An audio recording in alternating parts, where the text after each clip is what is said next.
The Los Angeles Rams meet the Pittsburgh Steelers on ABC's Monday Night Football.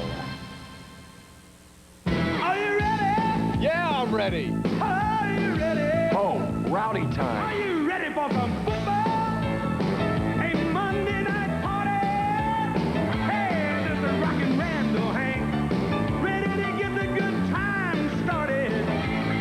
From the opening kickoff to the grand finale, it's a Super Bowl season on a ABC. Yes, everybody is a fan. This is the biggest party, man. All my rocket friends across this land. We all got it started. Yeah. Everything is ready. Everything is right. Monday Night Football is coming on tonight.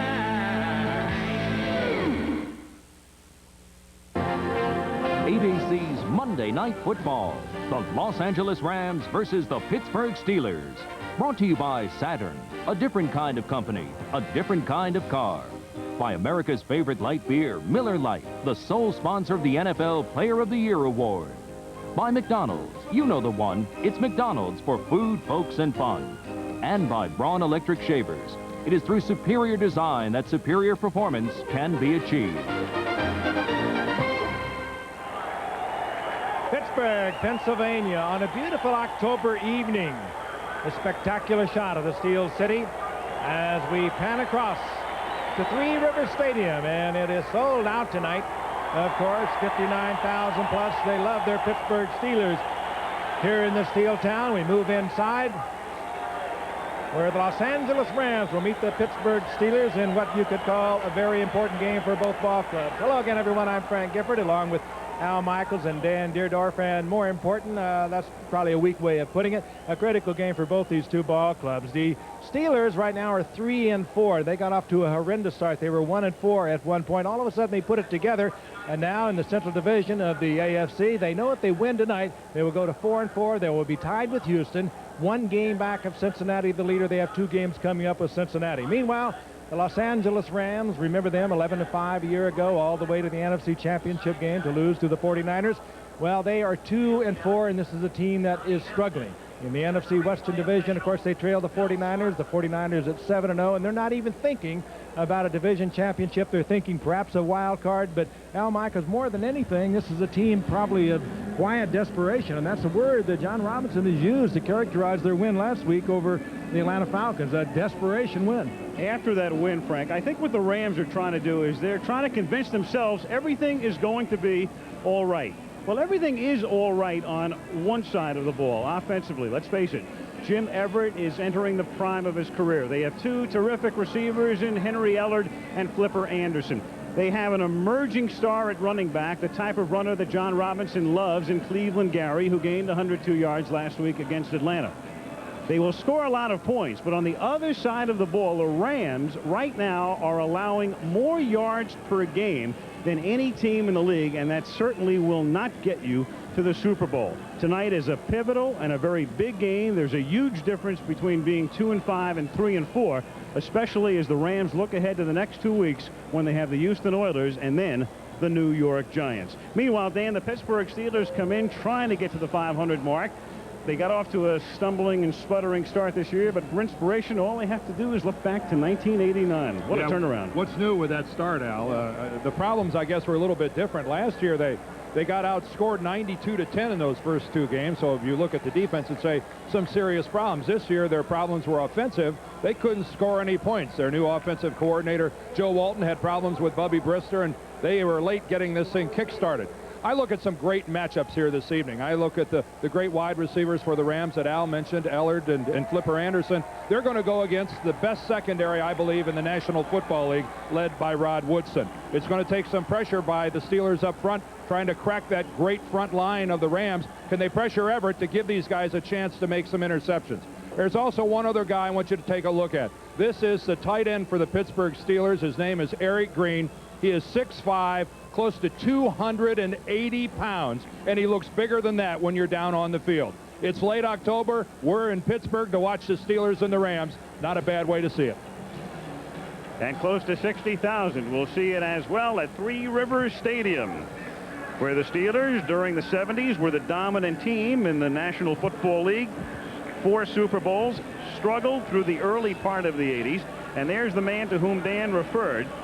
The #1 draft choice out of Liberty University in Virginia, Eric Green, a late signee. He's played in only 3 games. As you take a look at the legs of Eric Green, he scored 2 touchdowns against San Diego and then 3 against the Denver Broncos 2 weeks ago. Gary Anderson, one of the premier kickers in the league, will send it down to Robert Del Pino and Gaston Green. And we're underway from Pittsburgh. Gaston Green from the 1. And Green out past the 30, and Green is out in front, and nobody's going to catch him. Gaston Green, the former UCLA star, who has really not done it as a running back. He's been a big disappointment since he's come into the league out of the backfield. And no flags. That'll stay up there.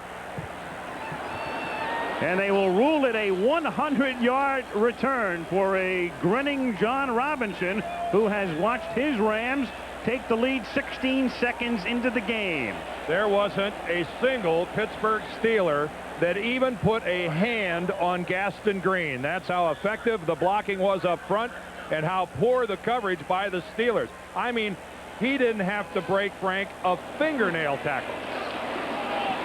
Mike Lansford boots it through. And the Rams are on top 7-0 as you take a look at the first touchdown in the career of Gaston Green. And this is how you return a kickoff. You can't hesitate. And there's a little crack. Good blocking up front. And he just turns on the speed. The former UCLA speedster that struggled to get into the Rams offense as a running back.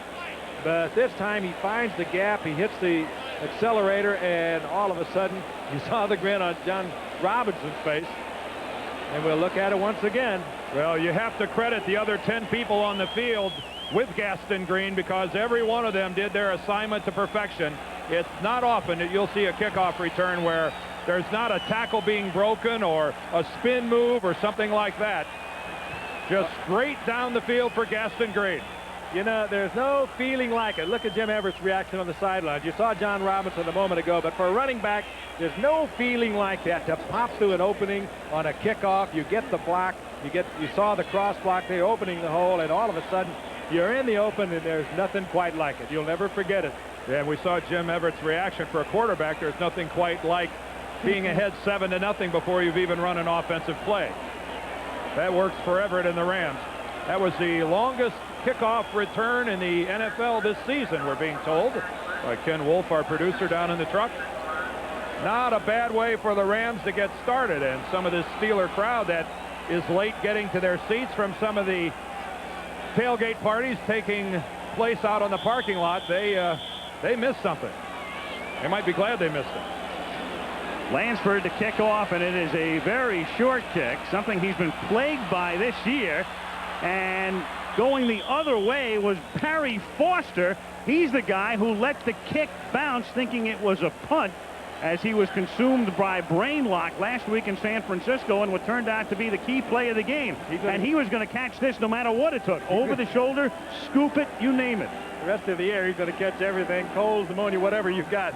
He really was abused this past week. Now the Steelers offensively, Bubby Brister in his 5th season. And he's been coming on after a very slow start. Tim Worley is still hurt, so Hoge and Williams, the running backs, Lipson Hill are the wideouts, and Malarkey is the tight end, at least as the starting tight end, as Merril. Hoge exploits a hole through the middle and takes it out to the 36-yard line. Stopped by Vince Newsom, and that should be a first down. The guys up front for the Pittsburgh Steelers who will lead the way for Hoge and Williams: Jackson, Blankenship, Dawson, Terry Long, and Tunch Ilkin, who has gone to the Pro Bowl in each of the last 2 seasons. And they're working against the defense that's ranked 26th in the NFL coming into tonight, and one they think they can exploit. 1st and 10, Pittsburgh from the 36-yard line. Hoge again.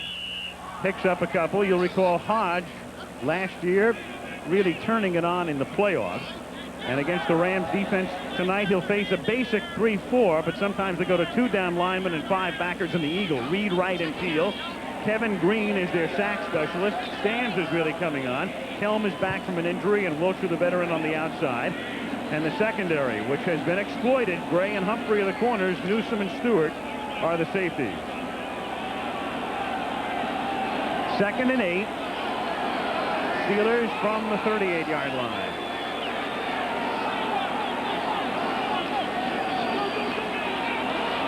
And Brister throws, and it's Lips who makes the catch at the 38-yard line. And the crowd salutes him with Louie, Louie. First down, Pittsburgh. And Bubby Brister exhibited a very strong arm there. That was a deep out. Louis Lips being respected by one of the best cornerbacks in the league. That's Gray, number 25. But Gray made a good move on that ball. If Brister didn't have what he had on it, he could have deflected it or perhaps even intercepted it. Strong arm, Bubby Brister. 1st and 10 at the 48-yard line. Lips set out to the top of your screen to the left. And that's Big Green in motion. And Hoge tries to cut it back and is stopped after a gain of 1. Frank Stams and Doug Reed collaborate on the tackle. If you're just tuning in, you missed a 100-yard kickoff return. The opening kickoff, Gaston Green running it all the way back for the Rams, who lead 7-0. The Steelers have picked up back-to-back first downs and have it 2nd down and 10 at the 49-yard line.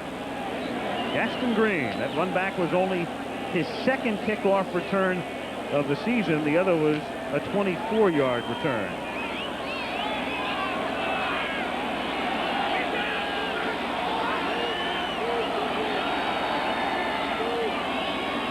Lips in motion. Brister with time, and Brister with the open man as Lips gets free at the 29-yard line.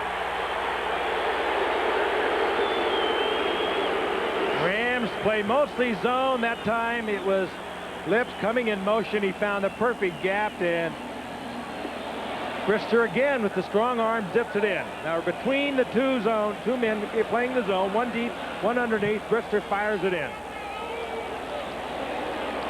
Michael Stewart runs him out of bounds at the 29, but the line did its job, buying Brister some time.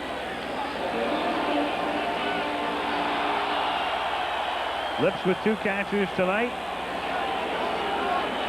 Their leading receiver on the year with 28.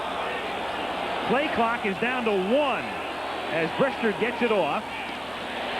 Underneath to the safety valve, that's Merril Hoge to the 21-yard line for a gain of 8. Frank Stams makes the tackle. Brister came over to the sidelines and yelled once again, as he has in the past, to Joe Walton, get this in quicker. Right now, he is getting the formation and getting the movement of the fullback. The play is being sent in, as you just saw there by Hill, and he gives him the exact play. Brister will repeat that, but Brister knows the formation. He knows the set before he gets the play, so he can kind of figure what he has to do if he has to change the play at the line of scrimmage. 2nd and 2 at the 21-yard line. Lips in motion. And Brister throws, and the catch is made by Derek Hill, who brings in the play with his own number on it. Jerry Gray makes the tackle. It's 1st and goal. Well, a very effective series so far for the Steelers. Again, working underneath, working deep, an excellent job of mixing up their pass routes into this Rams secondary. And Chuck Noll has walked this road before. 22 years the head coach. Again, Gray on the coverage. Hill just with a quick down and in. The Rams were sitting once again in their zone. You saw the reaction of Gray, but Brister fires it in. 1st and goal at the 6 on the drive that began at the Pittsburgh 25-yard line. And Brister throws to Hoge. Touchdown. Oh, good work by Brister. He changed that play that was sent in. He changed it off at the automatic. He read the defense perfectly, knew what the Rams were going to try to be in. And a very impressive drive. For a team that struggled through their first 4 games without getting a touchdown, all of a sudden the Walton offense perhaps is coming around. Against a defense that has been sieve-like to be begin with, and John Robinson cannot like the looks of what he has seen to this point. Anderson boots it through, and so the Steelers answer that 100-yard run back by Green with a 75-yard drive. 9:55 remaining in the opening quarter in Pittsburgh. 7-7. A perfect start for Bubby Brister against that porous secondary. And the Steelers didn't even need to convert a third down. They never had a third down on that drive. As they march down the field, it consumes almost 5 minutes. We have 9:55 to go in the quarter. Spectacular shot from across the river at Three Rivers Stadium. Green and Del Pino back to receive the kick by Anderson. This time he sends it down to Del Pino at the 1-yard line. And he brings it back to the 23. And from there, we'll take our first look at Jim Everett. You want to see a beautifully designed and executed touchdown pass. Watch Warren Williams, this back, how he goes in this direction. Here's Hoge, who's going to catch it. But watch Malarkey, releases inside and picks off both of these linebackers. Frank Stamms is the guy who's supposed to be out on Hoge, but the crossing in the backfield freezes those linebackers. I mean, a beautifully designed and executed touchdown play by Joe Walton and the Steeler offense. First down, Rams from the 24, and Everett's first play of the night is a pass to nobody. Damone Johnson, the closest to it, and he wasn't within 10 yards. Jim Everett, coming into his prime, out of Purdue, you'll recall, drafted by Houston, couldn't come to terms with the Oilers and sent to the Rams in '86. Gary emerging last week, future star. McGee, the functional fullback. Ellard and Anderson are terrific. Johnson is the tight end. We'll see a lot of Holohan as well. And there is the veteran and outstanding offensive line. Smith and Slater have each been to 6 Pro Bowls. On 2nd and 10, Cleveland Gary, a gain of 5 out to the 29-yard line behind a block by Tom Newberry. Here is the Steeler defense, the 3-man front with Willis, Williams, and Donald Evans, the former Ram. Hinkle, Nickerson, Little, and Lloyd, the linebackers. Little in his 10th season. Hinkle's been consistent. Johnson and the great Rod Woodson in the corners. Lake and Everett, the safeties. At the moment, statistically, it's the best secondary in the league. 3rd and 5 from the 29-yard line.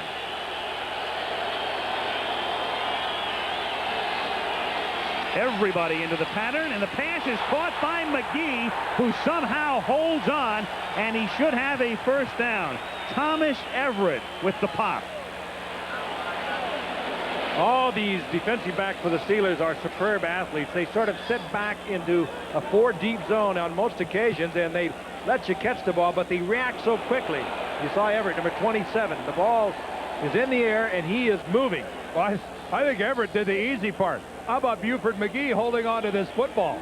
And he knew he was going to get it, too. I mean, give this guy a pat on the back and a raise. How does he hold on to that thing? What a shot by Thomas Everett. Checking his teeth to see if the plaque is still on it. At the 34-yard line, Del Pino in the game as Ellard makes the catch, and Ellard is close to a first down out to the 44-yard line. Ellard last week eclipsing the all-time Ram record held by Elroy Hirsch for receiving yardage. And before this season is done, he'll eclipse Tom Fears' mark for most receptions. Top of your screen, look how far that Johnson is laying off Ellard. That is showing a lot of respect, and if it continues, you'll see Ellard catch a dozen before the night's over. Well, they won't leave that alone. They'll go back to it. Well, the one thing this Steelers secondary does so well, Frank, as we've seen, is how quickly they react to the ball. Now, granted, a cushion like that's going to kill Johnson, but these guys make a break on the football as good as any defensive backs in the league. And a lot of passes from quarterbacks who they thought were good, sharp, crisp passes have been intercepted because how quickly that foursome can react and get in front of the intended receiver. Best in the league against the pass, giving up an average of 159 yards. They played Montana and Elway, Marino, Moon, Hozard. They've seen them all. From the 44-yard line on first down, Here is Cleveland Gary picking up about 3.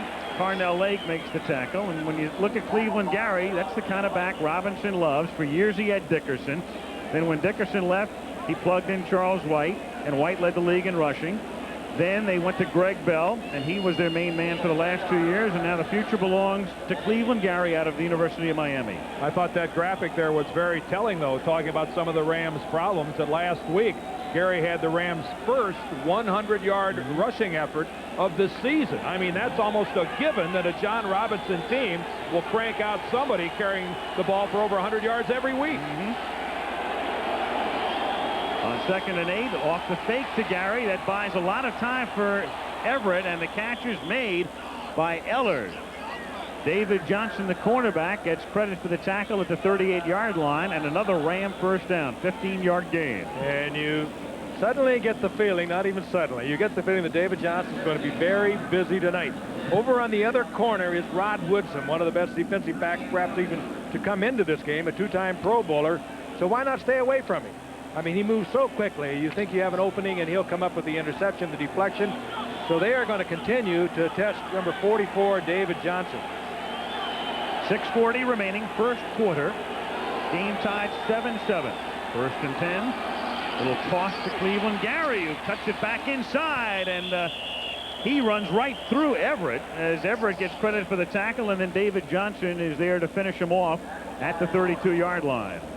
Well, that's good explosive running on the part of Gary. And we have a penalty marker down. Our first flag of the night. Dick Hantak is the referee.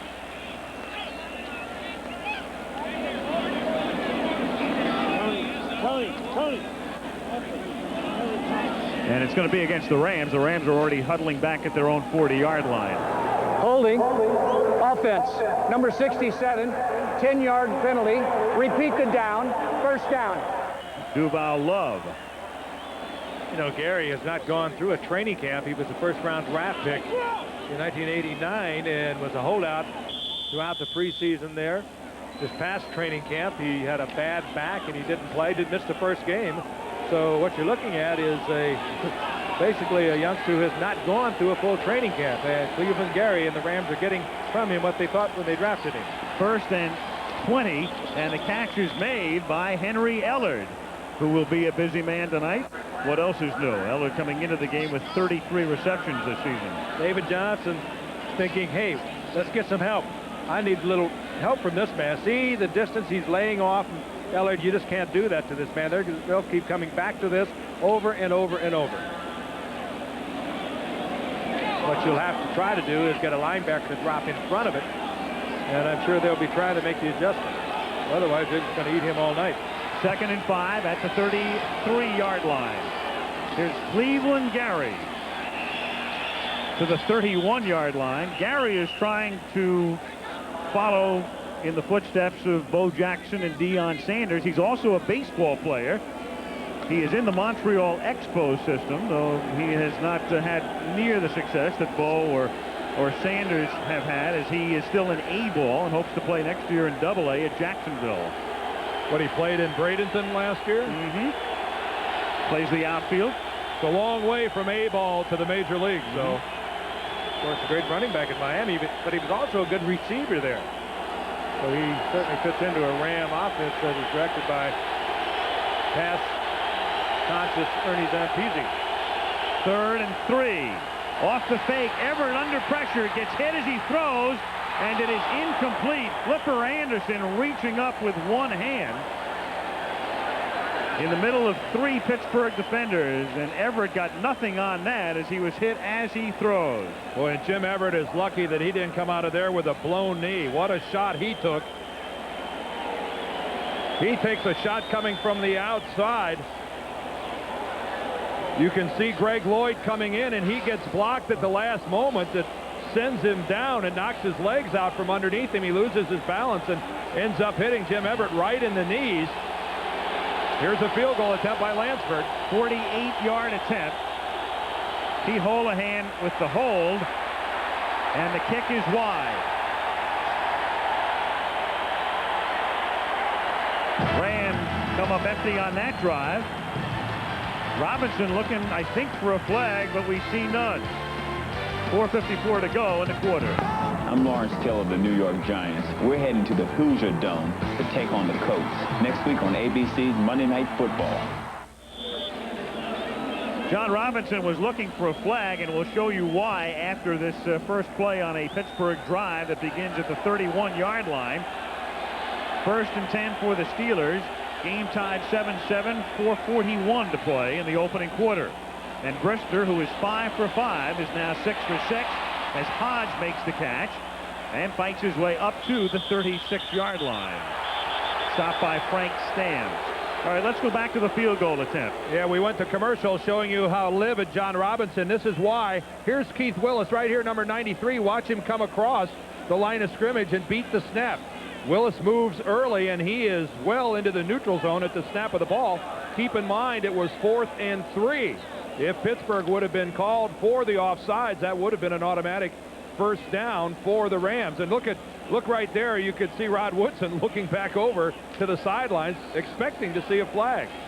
I think John's still beefing about it. Yeah, I think John was looking at the replay board here at the stadium.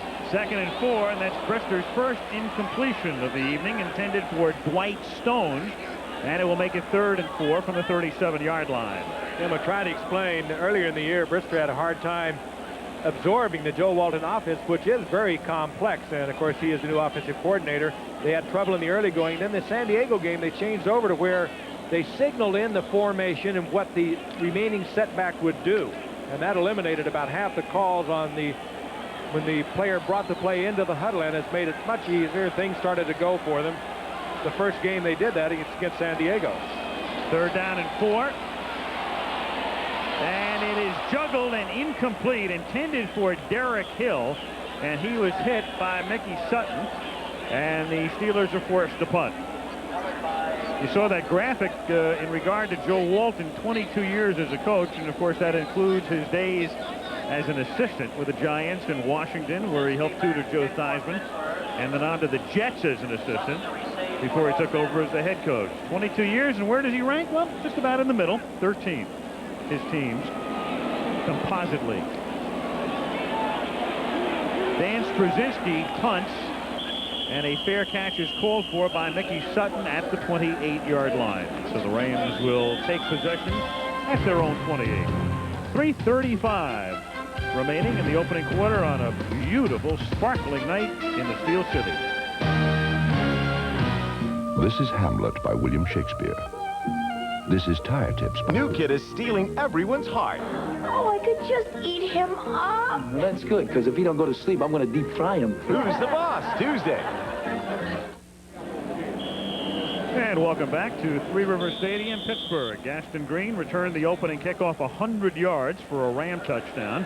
The Steelers countered with a 75-yard march.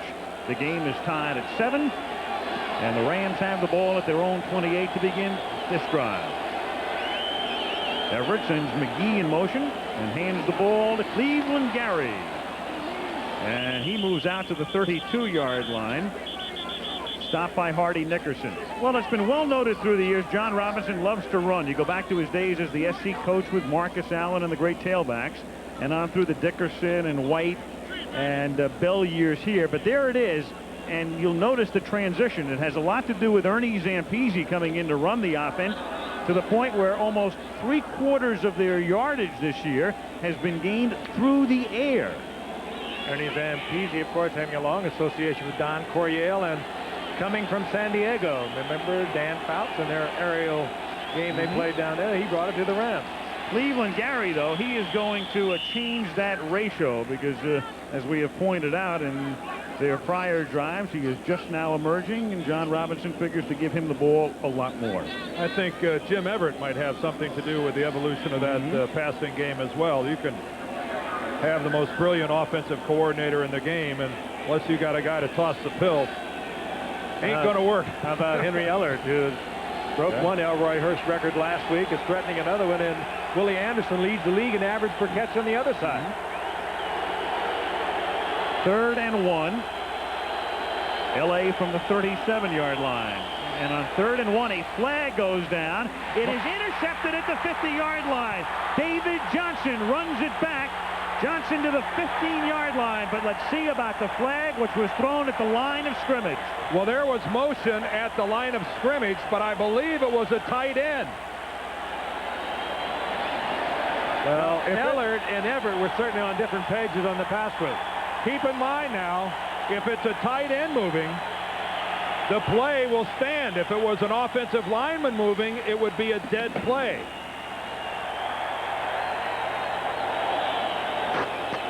See, I think what we had was motion by tight end. There is no foul on the play. The man on the end of the line can reset. No foul. First down. Okay, so that's exactly what happened. There was motion by the tight end, but he had a chance to set himself. Look right here at the top. Now we're going to see him start. He's going to miss the snap count, but he reset himself. That's a good call by the official. That's Pete Holohan, who is lined up at the tight end position.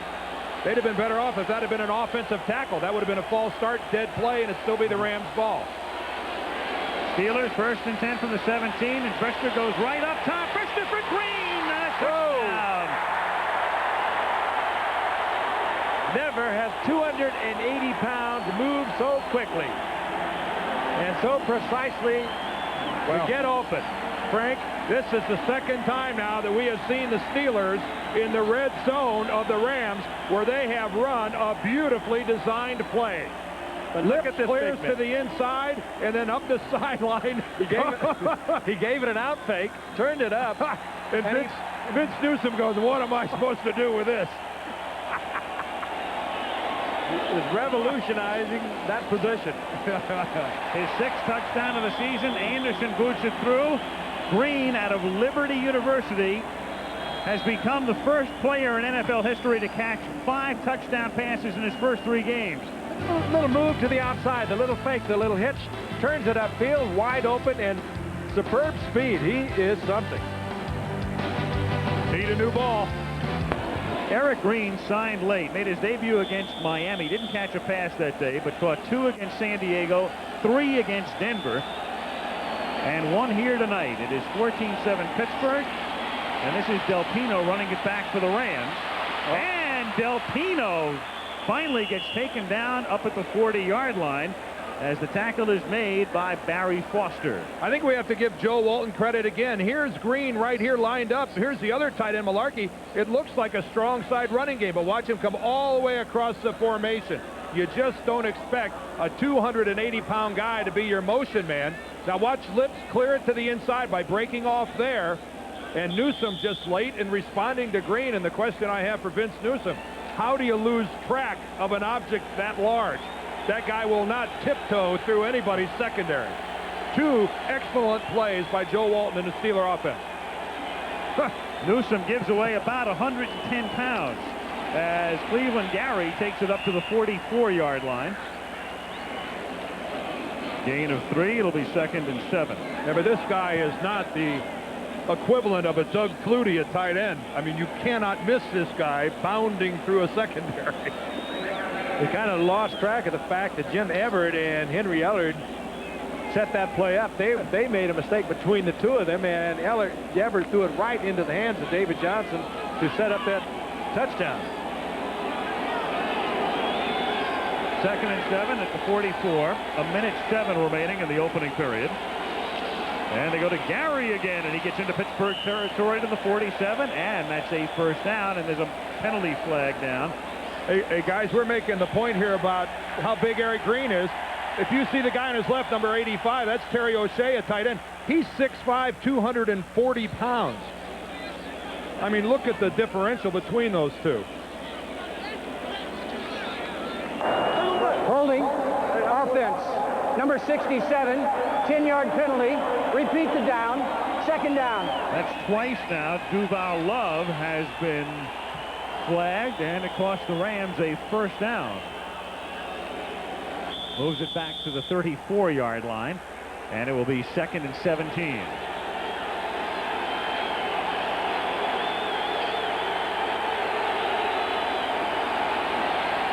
Pump fake, and he's going deep for Willie Anderson, the big play receiver, and he gets hit. Thomas Everett hits him. Flags all over the joint, and the Rams will be far downfield. Everett ran right into him. That ball was underthrown, and Pass interference, defense, number 27, first down. Everett came not playing the ball, plowed right into the receiver, and that flag came out instantly. Well, it's kind of unfortunate for Everett because that was a ball that he might have been in a position to intercept. Flipper Anderson was open by 5 yards. I mean, take a look at how quickly he goes by Rod Woodson here. That little move to the inside just undressed Woodson. And if it's not for the play of the ball being short, and that's what really causes a hit by Everett. Rod Woodson got lucky, but then Thomas Everett got unlucky. 43-yard infraction, first down from the 23. Everett, and the wide open man is Ellers, and he seeks the first down and comes very close to picking it up. Run out of bounds by David Johnson. Now they go back to work on Johnson once again. The interception that Johnson made was just a miscue between Everett and Eller. And once again, Johnson playing way back.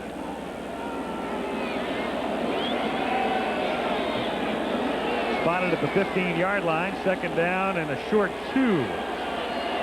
Johnson replaced Dalton Hall at that left cornerback a couple of weeks ago, and he has been busy thus far tonight.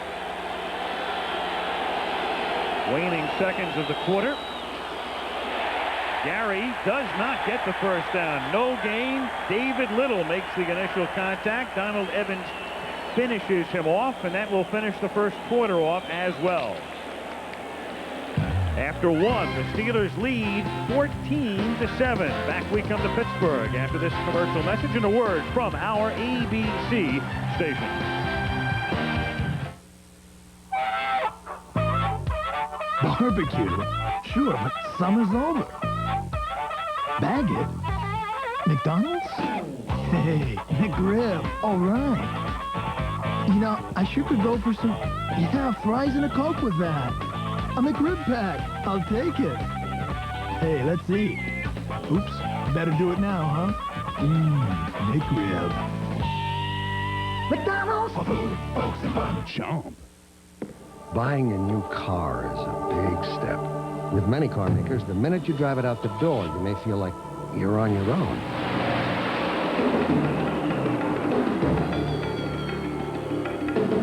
But at Oldsmobile, you're covered by the Oldsmobile Edge, the most comprehensive owner satisfaction program in the industry. It's standard on every new Oldsmobile. We're with you every step of the way. It's a new generation of all. America's watching ABC. The unintelligent way. The water blew out our systems. Are the computers down? Take a look. What about the phone? Ringing off the hook. There's some backup system you got there, Steve. The intelligent way. The water blew out our systems.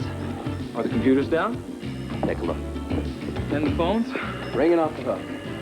That's some backup system you got there, Steve. For customized disaster prevention and recovery solutions, call Bell Atlantic. The newest 76ers, tonight after football.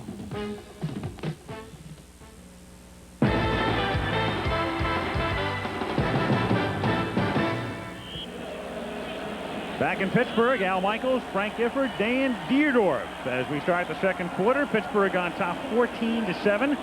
Steelers come in with a mark of 3-4. Rams come in with a record of 2-4. It will be 3rd and 2 Los Angeles at the Pittsburgh 15-yard line. McGee and Gary line up in the eye back of Everett with a double tight end set. Carter and Damone Johnson. And it's a little toss like they used to run at SC for Robinson for Gary, but he goes nowhere. Brian Hinkle comes in to break the play up. And so the Rams bogged down, and in comes Mike Lansford to try to tack on 3.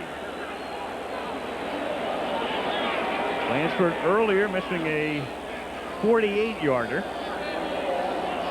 Holohan will put this one down for him at the 22, so a 32-yard kick. Mike McDonald is the snapper.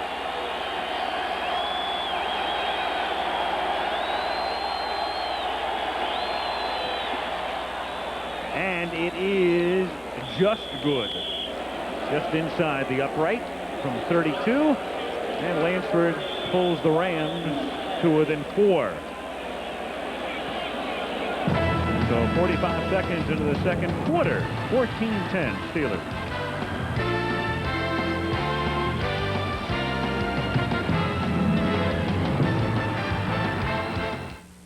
The 1991 Buick Regal sedan. It's going places.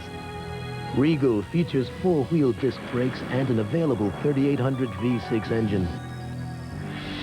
Leather seating areas, concert sound, and anti-lock brakes are also available. Regal is going places in comfort with the spaciousness and Buick quality that gives its competitors fits. The new world-class 4-door Regal from Buick, the new symbol for quality in America and beyond.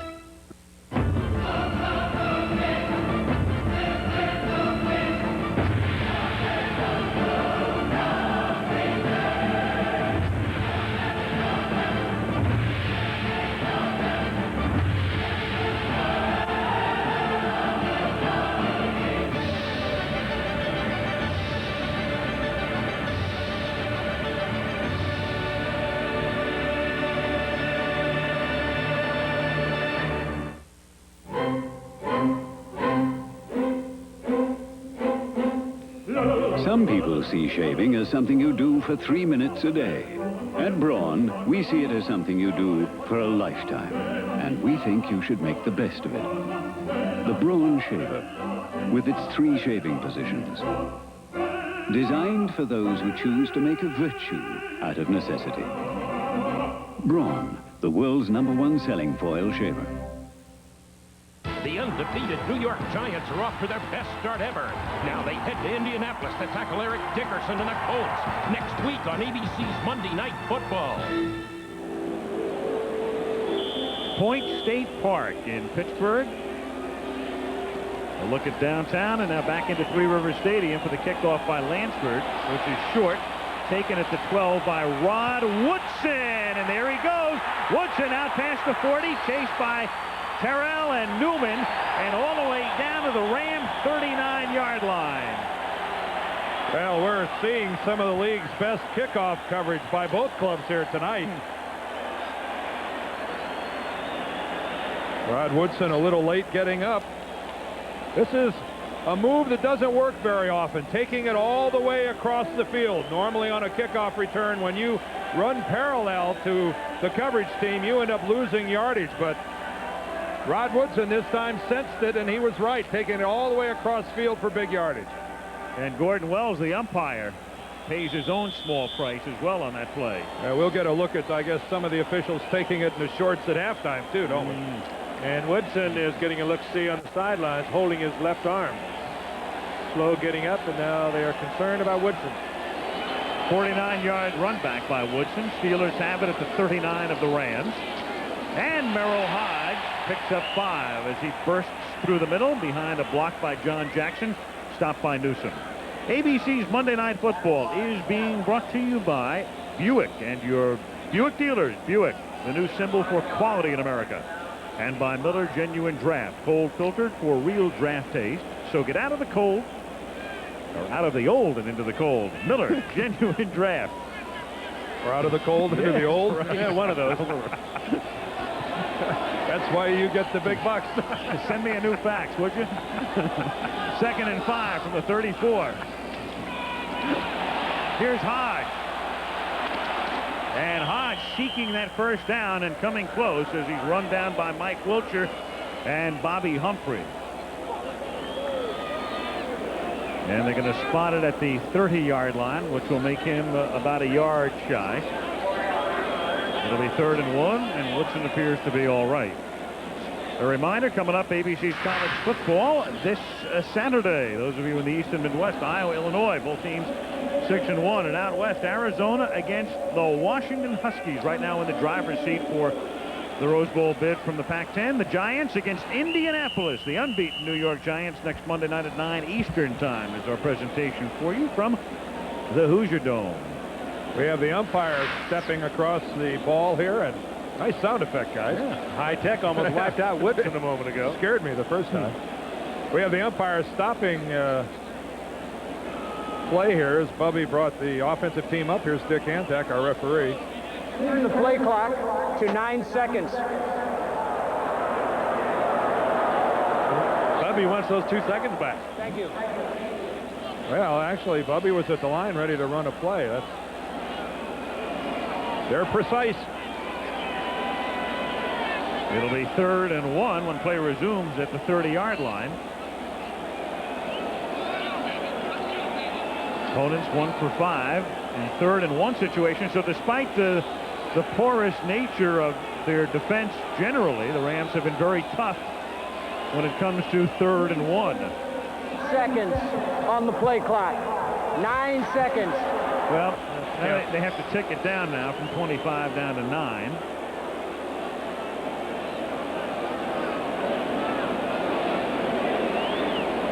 Why don't you just let him run the play? Yeah, right. From 25 down to 16, right? Take your chances. You'd throw it here, wouldn't you, Frank? Oh, Joe would like to throw it here. Yep. He knows he's going to get man for man. That's seldom you get that with a little play action. 3rd and 1, and it's Merril Hoge who picks up what appears to be the first down, and it's confirmed by Dick Hantak. It'll be 1st and 10 at the 28-yard line. Yeah, that 3rd and about a foot. What a wonderful opportunity to put the ball up in the air because you're in a position to come back and run the ball on 4th down to try to get it. At that time, the Steelers a little conservative. Maybe they want to get inside that 20-yard line where maybe Joe Walton has another touchdown play up his sleeve. He's had 2 beautiful plays so far, well designed. The big man is in there, number 86. And that's Green in motion. Fake to Hoge. Brister pursued by 3 Rams. Throws incomplete, intended for Derek Hill. Secondary does its job. And the Rams that time putting pressure on Brister with 12:06 to play in the first half. 14-10 Pittsburgh. I think I'm like you guys. It's very difficult for me to watch Derek Hill run a pass pattern without wanting to call him John Stallworth. Number 82. Yep. A black uniform, wearing the numbers, same dimensions. I hope Mr. Hill is appreciative of where that jersey has been before. On 2nd and 10, here's Warren Williams picking up 3. 3rd year back out of Miami. So he and Cleveland Gary were teammates, and he's seeing some action here tonight. Keep in mind, Tim Worley, who figures to be their feature back for many years, has a sprained ankle and is out for the 3rd consecutive week. Situation coming up now where the Rams have been known to come with the blitz. Try to get some kind of a sack on the quarterback, move the field goal back just a little bit. They'll be well aware of that. Knows there will be man-for-man coverage. Shotgun, 3rd and 7 at the 25. That's Lips coming in motion.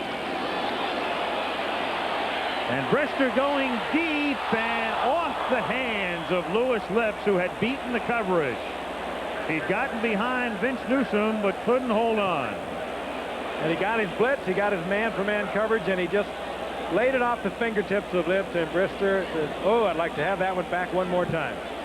6 inches, that's all we're talking about. If that ball is just thrown 6 inches shorter, Louis Lips is able to make that catch. You can see that would have been highlight film material if he was able to bring that in. 42-yard attempt for Gary Anderson, one of the most accurate kickers in the history of the league, and that one is good. Think it's easy to play quarterback in this league? You got to put the ball in the air for 50 yards, and if you throw it 6 inches too long, you end up with an incomplete pass. That's a ball, though, that I bet you half the time Louis Lips brings down. He's caught ones like that in the past at Brister. Oh, if I had just had it just a little shorter. Before this, you never heard of cold filtered. Before this, you never heard of genuine draft taste in a bottle. Now hear this. Get out of the old, get into the cold. Cold filter taste what it's all about. Never heat pasteurized, so the rich, smooth taste don't cook out. For those who discover its real draft taste, the world can be a very cool place. Get out of the old, get into the cold. Miller Genuine Draft. 26,000 new car owners. J.D. Power and Associates heard from them all. When they summed it up, Buick ranked 5th on their list of the 10 most trouble-free car lines sold in America. Buick outranked Honda, Acura, BMW, Nissan, Mazda, and every single domestic nameplate. Remember those 26,000 new car owners who road-tested all those cars for you. Then remember Buick, the new symbol for quality in America and beyond. Barbecue? Come on, it's practically winter. Baggett? McDonald's? Hey, McRib. Now you're talking. Fries? And a Coke? Tell me more. A McRib pack. We'll take 4. Better hurry, huh? McRib. McDonald's for food, folks, and fun. Show. The streets teem with excitement as the world's finest runners take off in the most spectacular race of its kind, the New York City Marathon, live Sunday on ABC Sports. 11:14 remaining in the first half. 17-10 Pittsburgh. Gary Anderson to kick off. Delpino and Green are deep. Anderson, having learned his lesson, kicks it away from Green. It's Delpino from the goal line. And he brings it back out to the 20. 1st and 10 Los Angeles. Dan mentioned at the half. We'll take a look at the officiating in the NFL this year. It was a great scene being down on the field with you before the game. These guys don't know what to do with you when they see you. Well, I was talking to Dick Hantak, the referee tonight. I said, how did you draw the short straw and have to do a Monday night game? Because some of the problems we've seen over the last couple of weeks. He said, it's so bad. 2 of my guys called me this week and said, do we have to go? He said, getting that way. Yeah, this wasn't an elective. They had to appear. We'll take a look at halftime at some of the trials and tribulations of the official, and also go back and look at the happenings of a week ago in Cincinnati and Cleveland. They've had an easy time of it so far. Not according to John Robinson, though. He feels they blew that offside call on Lansford's missed field goal attempt. Here's Cleveland Gary picking up 5 out to the 25-yard line. Stopped by the middle of the Steeler defense. David Little in on the tackle. And also Greg Lloyd. Okay, so I forgot that offside. You didn't have to be so quick to point it out. Comparatively speaking, though, the way things have gone on Monday night this year. Yeah, you're right. It has been very quiet. 2nd and 5, LA from the 25-yard line.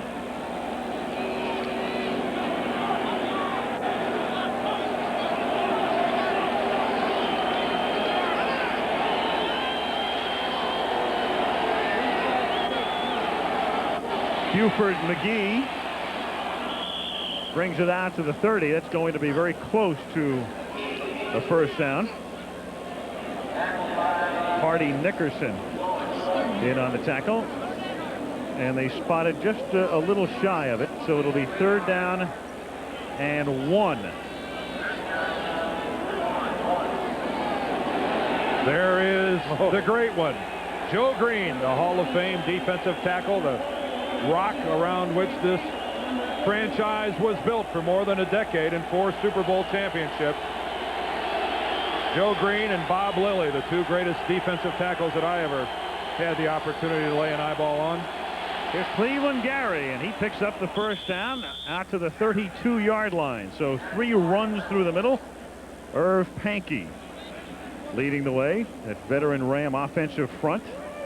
They called Joe Green, the late Art Rooney, called him the spirit of those great teams of the 70s that won 4 Super Bowls. And he was that. I talked to him earlier, and he said to say hello, Dan. Did you play against each other? He said, no, but he said, I played against that other guy, the guy that bit me. We didn't have to detail who that was. We used to meet in the Pro Bowl every year. Dobler would get Joe Green, and I'd get L.C. Greenwood. Some deal. He was speaking to Conrad. From the 32, we've got a flag down before the play begins. So we'll get the call here from Dick Hantak. Ball start. Offense. Number 61. 5-yard penalty. Still first down.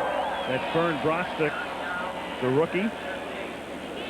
#1 draft choice of the Rams this year, Brister out of the University of Washington. There he is, third guy up from the bottom, and you can see him rocking back in his stance, trying to get that head start, going back into pass protection. John Robinson said this guy is going to be a great one. He's playing guard right here, but his natural position is center. And Doug Smith, the incumbent in his 13th year, is the guy who will eventually yield to Vern Brister. Sounds like a football player. It sure does. 1st and 15 from the 27. Here's Gary with a fumble. He tries to pluck it out of the air and appears to have saved possession for the Rams.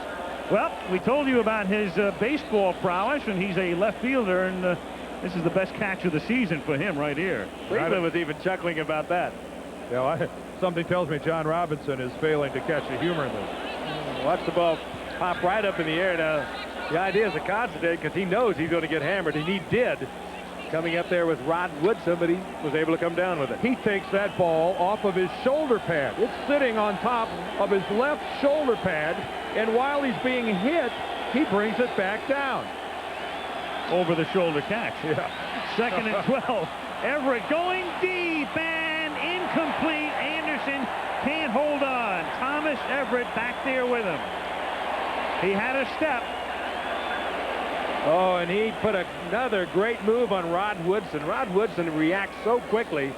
We've seen him earlier tonight almost get beaten deep by Cox.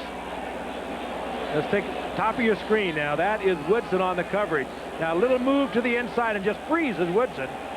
And he has great speed, but he is beaten completely, and getting over there to help is Thomas Everett, and had it been out there just a little further, that's 6 points. Well, that's a ball that Anderson should have caught. Oh, yeah. I mean, he just loses concentration. I don't know if he became distracted by Everett's hand, but boy, he should have caught that. 3rd and 12. And Everett on a roll, throws, and it's incomplete at the 40-yard line. Intended for Ellard, who was coming back, and had Ellard caught that, it still wouldn't have been a first down. Dwayne Woodruff, the longtime Steeler. In fact, he played in the Super Bowl against the Rams after the '79 season with the coverage. And another ball that should have been caught. Everett rolling out. Big as he is, he's rather agile back there, moves around rather niftily. And as Al pointed out, even though Ellard dropped the pass that should have been caught, it would not have been good for the first down. First punt of the night, Keith English, who came to the Rams at the end of preseason in a deal with San Diego to do the punting. It is a short kick that bounces at the 38. Rod Woodson from the 33 brings it back to the 38, loses the ball, but it's dead at the 38-yard line. And the Steelers will begin their next drive from there. The Golden Triangle on a beautiful night with 7:25 until the half. AT&T, the right choice. The longest pass play in Monday Night Football history went from Eric Hipple to Leonard Thompson. But who holds the record for most TD passes in one Monday night game? Dave Craig of the Seahawks? Jay Schrader of the Redskins? Or Phil Simms of the Giants? Which would you choose? Please don't leave. Run on 44 from flight 178. Seattle just left. There's another flight at 4. 3 hours? Now what do I do? Gordon, I better call him. I'm going to do some revisions here. I've got a couple of hours. And if I could just hook up my computer to a phone line. When you're on the road, nobody has more ways to help you than AT&T. Time for one more call home. AT&T, how can we help you?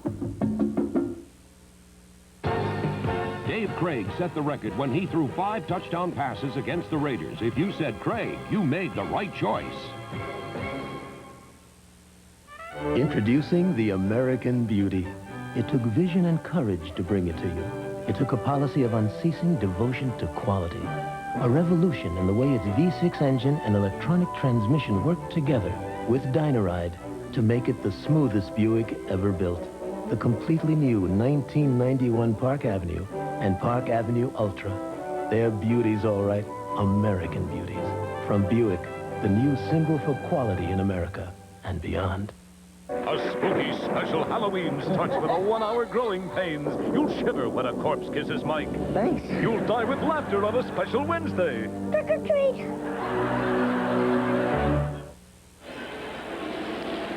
Pittsburgh Steelers have the football at the 38-yard line. 1st and 10 with 7:25 remaining in the first half. Steelers up 17-10. Hill is the man in motion, and Williams is the man with the ball. And Williams takes it out to the 49-yard line. Vince Newsom makes the tackle. A reminder, coming up Sunday on ABC Sports, the 21st running of the New York City Marathon. Greta Weitz will be there. She seeks an unprecedented 10th victory. Over 25,000 expected to participate in the New York City Marathon, and you'll see it at 10:30 in the morning Eastern, 7:30 Pacific, Sunday. It's just worth tuning in to see the start of that race. It's incredible. Across the Verrazano Narrows Bridge. First down from the 48-yard line, and Merril Hoge takes it into Rams territory, where he is stopped by Frank Stams, number 50. It just mystifies me that many people can really get enjoyment out of running. It is something that... Looking at your new body, I'm surprised you're not joining them. No. I guess people really do that and enjoy it. It's remarkable to me. The ever-smiling one, Chuck Noll. At the 47-yard line, 2nd and 5. Here's Hoge. And he is stopped near the line of scrimmage. Bobby Humphrey, the former Jet, comes up to make the initial contact, and it will be 3rd down and roughly 4 at the 46. And big Eric Green, number 86, checks in. Clock running with 5:35 remaining in the first half. Mr. Green signed late. Remember, he's the fellow Chuck Noll referred to when he was holding out by saying, oh, well, it's too late. He's not going to help us this year. In fact, I think he said Eric Who. That's Chuck's famous line. There he is up there at the top as a wide receiver. 11 catches and 6 touchdowns. On 3rd down, it is batted down at the 50-yard line. Alvin Wright got his hand on it, and that will force the Steelers to punt. I think this pass was intended for Eric Green, who was doing a quick slant to the inside. Something that John Robinson told us yesterday, that I mean, not John Robinson, Chuck Noll rather, that they wanted to get the ball to Green underneath. The Rams play such a deep zone. They saw Eric Green playing a big part in tonight's game by catching that 7- or 8-yard pass and then seeing how many guys can bounce off of him before he goes down. Dan Struzinski to kick. Mickey Sutton back for Los Angeles. It bounces at the 11, and out of bounds it goes at that point. LA takes over at its own 11 after a 35-yard Struzinski boot. We have 5:03 remaining in the half. The 1991 Buick Regal sedan. It's going places. Regal features 4-wheel disc brakes and an available 3800 V6 engine. Leather seating areas, concert sound, and anti-lock brakes are also available. Regal is going places in comfort with the spaciousness and Buick quality that gives its competitors fits. The new world-class 4-door Regal from Buick, the new symbol for quality in America and beyond.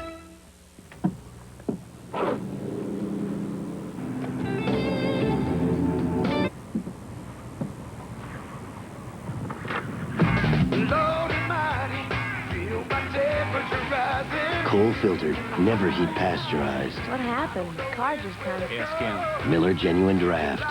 For those who've discovered its real draft taste, the world is a very cool place.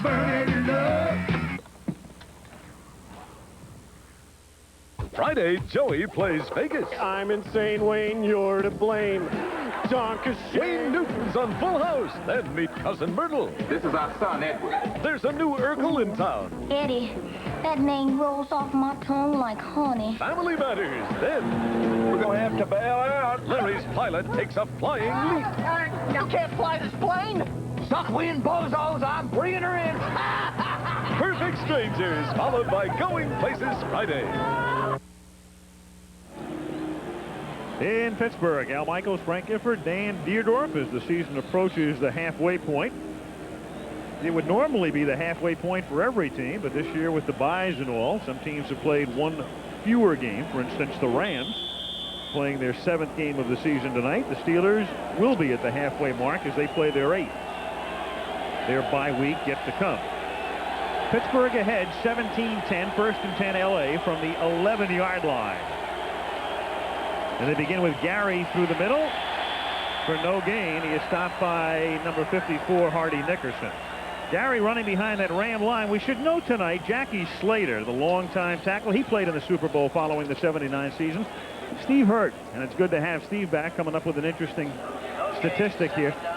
It's Slater's 200th NFL game. That normally is an agate type of thing, but the Rams have had in their history 5 players who have played more than 200 games. And there they are, Merril and Olsen, Charlie Cowan, Joe Schiavelli, Jack Youngblood, and Jackie Slater, all linemen.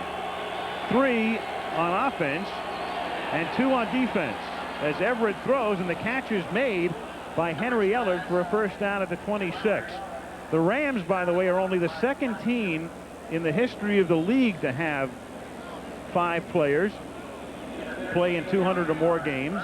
The other team is the Raiders, 4 linemen and punter Ray Guy. And my question to you, Dan, is how come you only played in 160? I think it's the air in California, quite obviously. The Raiders and the Rams. Normally, when you see that, like you see here with the Raiders, one of the guys is a kicker. In fact, on several teams, the leader is a kicker. And, of course, he doesn't take that punishment that a lineman takes. First down from the 26 as Everett throws. A little safety valve to McGee, but he is out of bounds. Hinkle covering on the play, and he is out of bounds, and I think there will be very little doubt. The remarkable thing about Jackie Slater, I was talking to Ernie Zampese earlier, the offensive coordinator. If we look once again, you'll see he very definitely comes down with one foot in bounds, the other out. And it was a good call by the official, but Jackie Slater, according to Ernie Zampese, is playing as good as he has in recent years, according to Zampese. He is having a great year in his 15th year. Over on the other side is Irv Pankey. He's in his 11th year. That's 26 years of experience at the tackle. And they considered experience, not old age. 2nd and 10, and running behind that line is Gary. He fumbles the ball. The Steelers have it at the 33. David Little comes up with it, and Pittsburgh has it on the turnover. Well, the 2nd time tonight that Gary has mishandled the ball. This, though, comes out cleanly. I'm not sure the ball ever even hit the ground. Not that it had to. I think David Little picked that baby right out of the air. And the Rams already down by a 17-10 count, make a mistake inside their own 30-yard line. Well, it's been said so many times that turnovers do kill you. Look how loosely he's carrying that ball. He's carrying it in the wrong arm. It should be in the right arm. He's flapping it around, and you're going to lose it every time when you do it like that. Yeah, credit David Johnson, the cornerback, with the hit that popped it out. Steelers have it. 3:31 remaining in the half from the 27-yard line. Brister on an out pattern run by Hill, who makes the catch at the 19-yard line.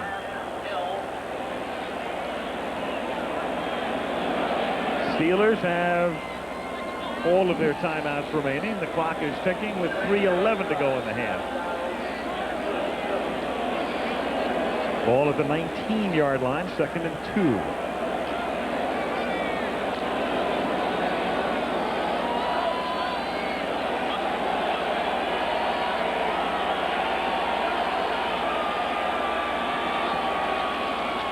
Merril Hoge, big hole, first down to the 13-yard line behind the block by John Jackson.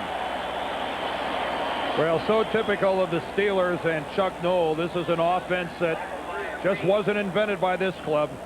It's basically a trapping offense up front. They love to run between the tackles. Both of these guys, great proponents of running the football in different styles, though. Don Robinson has always been tailback oriented. Chuck Knoll is a two-back guy and loves to run it between the tackles. From the 13 on first down, it's Williams on a sweep. And Williams pulls his way down to the 6-yard line behind a block by Brian Blankenship. You see Williams cover up the ball. Even when the opposition, as the flag is down on the field, even when the opposition fumbles, that sends off kind of the wavelengths to other running backs. Cover that football. And this one will be coming back as it's against the Steelers. Defense, number 65, 10-yard penalty. Repeat the down, first down. Kurt Shermer, he's felt some heat, of course. Anytime your defense has as many problems as the Rams have had. And yet then again, there are people who say, hey, he's doing a pretty good job with paste and glue. Well, if a guy comes in with a different scheme and it fails, I think he has to take some blame. But Fritz Shermer, who's been the defensive coordinator of the Rams for a long time, Al, it's the same scheme, it's the same design they've always used, so it's tough to fault the defensive coordinator. 2-minute warning.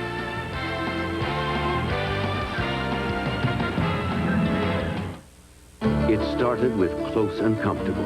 Now the new Norelco razor brings you even closer with the same legendary comfort. To reach this new level of shaving perfection, our patented lift and cut system has been improved to lift each hair and cut it even closer without the blades touching your skin. So you get an even closer shave with the same incredible comfort. The new Norelco. It's more than a great shave. It's a whole new level of closeness and comfort.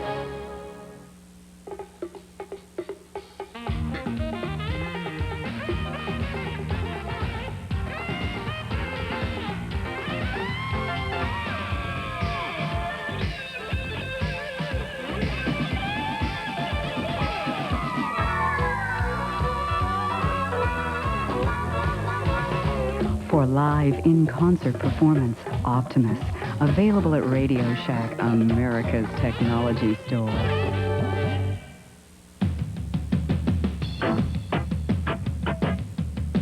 By 10:30 tomorrow morning, one company will guarantee delivery of your overnight air packages to more people, places, and businesses than anyone else in the business. UPS introduces 10:30 a.m. guaranteed overnight air delivery. 62,000 trucks. No waiting.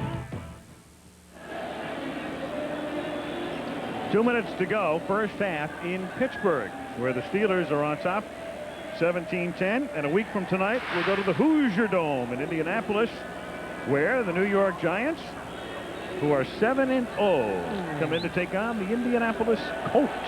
Right.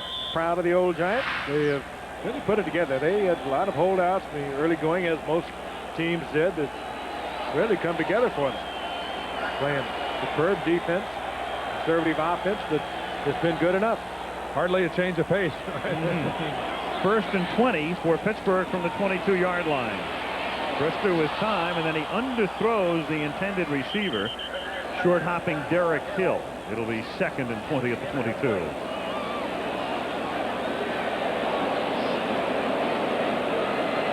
Again, the formation is being sent in to Brister on your right there, and Walton, Joe Walton, is sending in the play. So you don't have to string out a whole bunch of numbers and worry about Whitestone, who brought that play in, forgetting the entire play, the formation, the movement of the backs, the set of the backs, the snap signal. And Brister didn't screwed it up. After all that, it's a timeout. Oh, this ought to be an interesting conversation. See, one of the things that's complicated in Joe Walton's system is that rather than just call a play and then having the 11 people on their own figure out from that call what they're supposed to do, he actually breaks it down literally by person out there. I mean, there is a specific instruction for one of the wide receivers, the other wide receiver, the tight end, the back. There's a call in there for the line protection. There's a snap count, which I believe they leave up to the quarterback. Bubby gets to make one decision. But, I mean, it's really an offense where he dictates to them individually what their assignments will be. Thus, what you have is a longer call than normal. And earlier it was even longer, and they had a lot of problems with it early in the going because they had the formation and also the movement of the motion back. Their play is almost as long as our drawn-out explanation. Well, we had the time. There's nothing else to do hanging out here. 2nd and 20 from the 22. 1:54 to go in the half. Flips in motion. The Rams rush only 3. I'm not sure they're rushing. Yep. We say that loosely, and Brister then just throws it away. Oh, and there's a flag. We may have a late hit. We may get a late hit. I think that's Doug Reed, a defensive end. You can see Bubby coming out onto the field in obvious pain.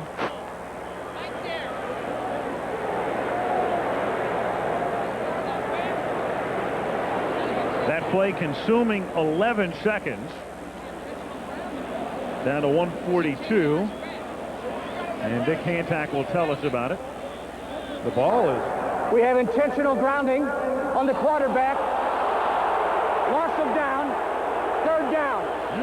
There is a tough call against the Steelers. Boy, after all that pass protection and all that time, Bubby Brister and the Steelers forced into an intentional grounding call. And keep in mind that if you are getting rid of the football and your intent is to avoid a sack, that qualifies as intentional grounding. See, look how far out of bounds that ball goes over into the band. I think that's an excellent call by Dick Hancock. That's exactly what Brister did. And it makes it 3rd and 31. This time the pressure is put on. Brister off-balance throws, and the catch is made at the 31. That's a minimal gain. The reception by Merril Hoge, and now you're looking at about a 49-yard field goal attempt. On that last play, guys, where Brister was forced to throw it out of bounds, Frank, how good must that coverage have been by the Rams? Brister ran around for a good 10 seconds without finding a receiver. Well, they had a 2-man rush, and the 7 backs were in on the defense. Brister could have made that look a little better. An expensive penalty. Grounding the ball, you not only get the penalty, you lose the down. 49-yard attempt from the 39-yard line, and there is no kick here. The whistle had blown before the snap. No play. And the kick was no good. Not that it matters. We have a false start on the offense prior to the snap. 5-yard penalty. Still 4th down.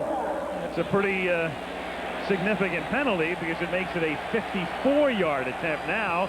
And that's so long that Noel decides to send in the punting unit. Interesting, because Anderson's career best is 55 yards. I think it's a very questionable call, too, because I think this guy, the right guard right here, is being called. But watch his movement, how it coincides with the movement of the football. It's just that no one else on the offensive line moves. No one else in there moved. I think that was Tom Ricketts, number 71. Boy, that's one of those deals where because none of his teammates moved, he gets the call. So Straczynski now to punt. And too late as Dwight Stone, the sprinter, gets down there, but can't stop it from going into the end zone. And the Rams will take over at their 20. They have all of their timeouts left and 48 seconds remaining on the clock. Now, another thing I think we need to point out so that Ricketts doesn't get too much of the blame here, keep in mind that if that penalty wouldn't have been called, it wouldn't have made any difference anyway because Anderson's field goal was no good. The only difference it would have made is that the Rams would have had the ball a little further up the field. Right. So in reality, the penalty actually helped the Steelers. When you think about it, because the Rams now start at the 20 instead of beginning at about the 31. Right. Well, at the half, we'll take a look at what's been happening with the officials this year. That's our spotlight on our Lexus halftime report.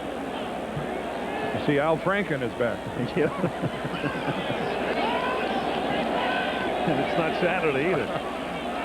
But it is live. From the 20, McGee drops the little swing pass. He's blanketed on the play by Hinkle, and we have 43 seconds remaining. 17-10 Pittsburgh. Again, the Steelers are trying to pick up a game on everybody in the AFC Central since Houston, Cincinnati, and Cleveland all lost yesterday. Rams are not thinking about winning the NFC West because that's out of reach right now. The 49ers are 7-0. All they're thinking about is getting into the playoffs and trying to take a step in that direction. Everett throws. Flipper Anderson makes the catch. He's covered by Woodson, and that's a first down up at the 32. But the Steelers are coming to life too, Al, at just about the right time. Next week they have Atlanta, then they have a bye, and then later on their schedule, if you look at it, and if you can say such a thing, it's rather an easy schedule that includes New England and the Jets, New Orleans, and of course 2 games with the team that they have to beat for a division championship, Cincinnati. They could be in good shape. From the 32-yard line, Everett dumps it for McGee. McGee to the 49-yard line and out of bounds with 30 seconds remaining. Again, good use of the clock. The Rams still have their timeouts, all 3. 17-yard pickup here. It's an interesting game within the game taking place between Flipper Anderson and Rod Woodson. Remember how Anderson was giving Woodson the jukes like he was going to run the out or the break in and going long. Now he is running the breaking patterns. I wonder if maybe he's setting Woodson up for another one of those. From the 49-yard line, the catch is made by Pete Holohan, and he is out of bounds at the 45 with 23 seconds remaining. Keep in mind, Mike Lansford, the field goal kicker for the Rams, has not been very successful in his attempts from 50 yards or more. Tells you the story. He's missed his last 7 from 50 and beyond. His career high is 52. He's done that twice, but not since 1985. From the 45 on second down, Everett throws, and the catch is made by Cox, and he takes it to the 25-yard line. Woodruff makes the tackle, and the Rams have to take a timeout. So now they are very much within Lansford's range. Aaron Cox making his first catch of the night. Steelers went into their deep prevent zone defense, and the Rams have been exploiting it. They have moved from their own 20-yard line, 21-yard line, and now they are well within field goal range. First and 10 now from the 25. Pittsburgh on top 17-10. 13 seconds remaining in the half. Well, with 13 seconds, I think Jimmy Everett has an opportunity to try for the end zone. He's got a chance to get the touchdown out of this. Even to the middle of the field, he still has a timeout at his disposal to stop the play, even if it's not incomplete nor out of bounds.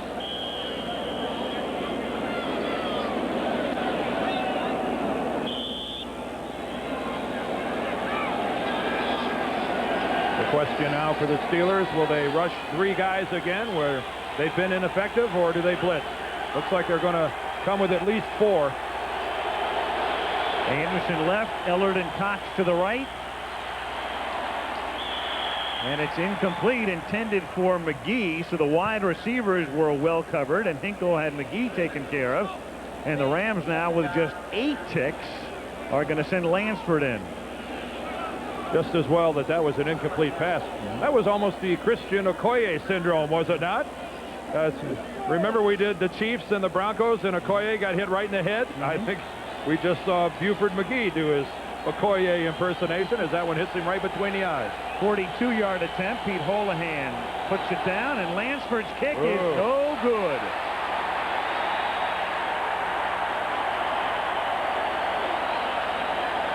And Robinson seethes a little with 3 seconds remaining in the half.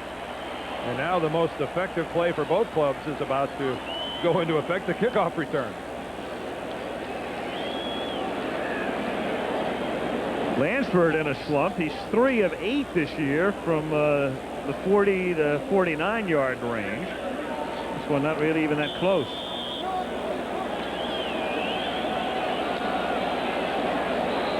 So Lansford goes. He's missed from 48 and 42 and made one from 32. John is thinking this just goes with the year. That's ordinarily a pretty easy field goal, certainly well within range. Well, not even close. You really have to wonder, no matter what Lansford has done in the past, you can't be ineffective for long and survive in this league as a kicker. 17-10 Pittsburgh at the half. We'll be back after this message from the NFL and a word from our ABC station.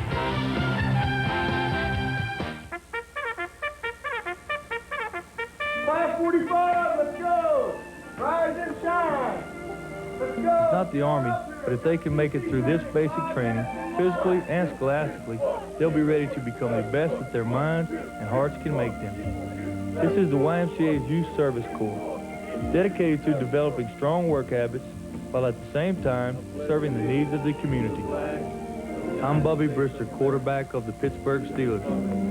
I've been involved as a United Way volunteer since this program began. Most are disadvantaged youth, many from the inner city. They earn minimum wage while they work and train. I believe in this program because I overcame many of the same difficulties they are experiencing when I was growing up. The Youth Service Corps works because it brings out the best in these great young people. And you make it work when you support the United Way. The United Way, it brings out the best in all of us. Right, guys? Right! This message furnished by the National Football League. And now, another Coach's Corner with Hayden Fox. Both L.A. and Pittsburgh had the problems this year, so that makes tonight's game tough to call. How do you see it, Lou? Well, I know everyone's expecting me to take a shot at Pittsburgh. Well, that'd be way too easy. Instead, I'll just say something about L.A. Great town, great team. Rams, go! Whoa! Fight! Watch Coach tomorrow night after Roseanne. One Tough Motor Oil announces one tough guarantee. Ask your participating service center about Quaker State's tough lubrication guarantee. 250,000 miles or 10 years. Register your new car absolutely free at a participating service center. Use only Quaker State. Have oil and filter changed as directed at a service center. And if any lubricated engine part suffers an oil-related breakdown, you're covered. Quaker State guarantees it in writing. The big Q is one Tough Motor Oil.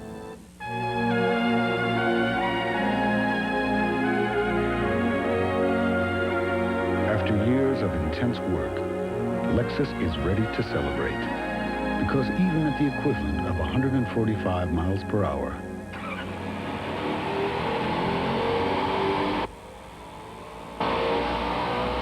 the Lexus LS400 is designed to stir the soul and not much else. The world may be headed for a weather catastrophe. The story after the game.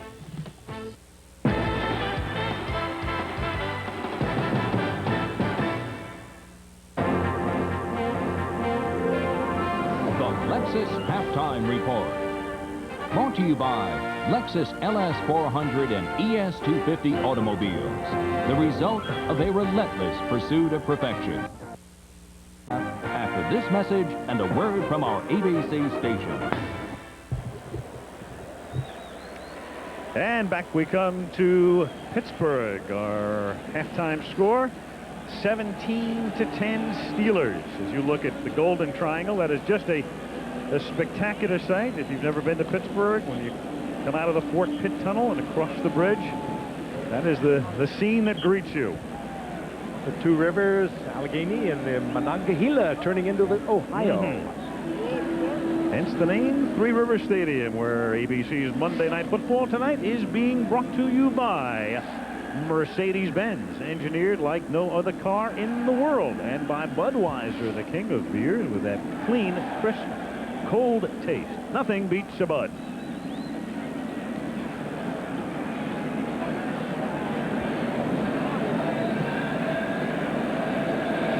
Mike Lansford getting ready to kick off. Well, we talked about the officials at halftime, and you saw that piece, and it's physical for them as well. It's Gordon Wells, the umpire, who went down on that Rod Woodson run back.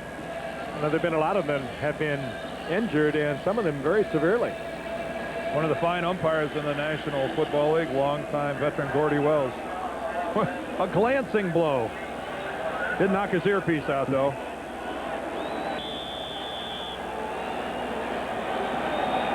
Third quarter begins. Lansford's been kicking off short most of the season, and no different here. Rod Woodson from his own 10, and Woodson finally brought down at the 45 of the Rams. Another great run back. Pat Terrell, the rookie, makes the stop. What an athlete, and what an offensive weapon he is. Even though he's a defensive back, he is a threat to take it all the way anytime. Let's watch him again. Again, he sort of eases up and then spots an opening and then just accelerates. And that's how you pop it.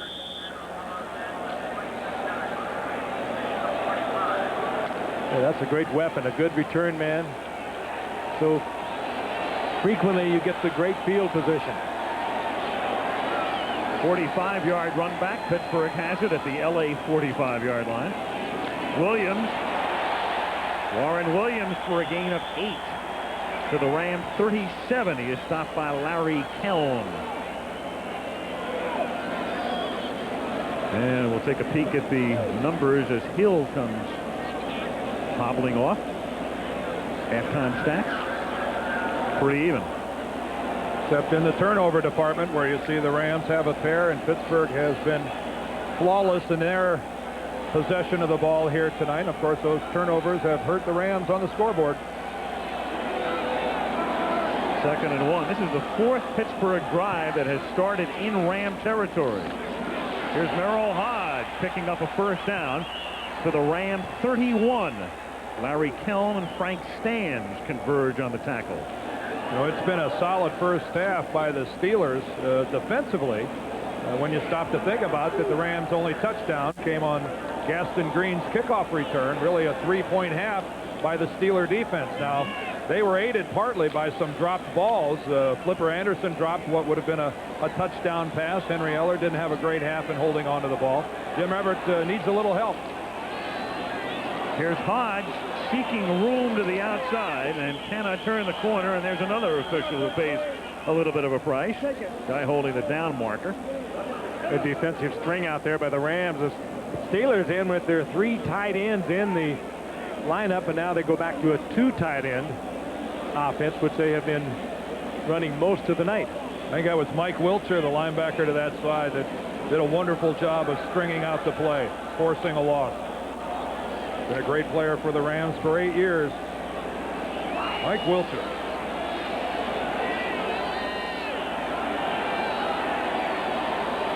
Second and 12 from the 33.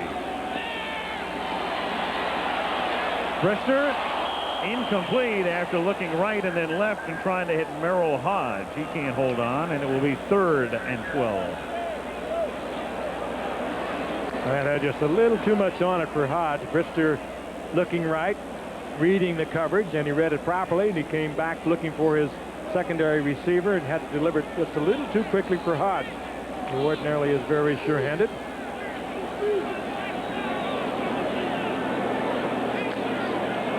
Keep an eye out for number 86. Looks like he's going to play tight end this time. It's kind of hard to miss him, isn't it?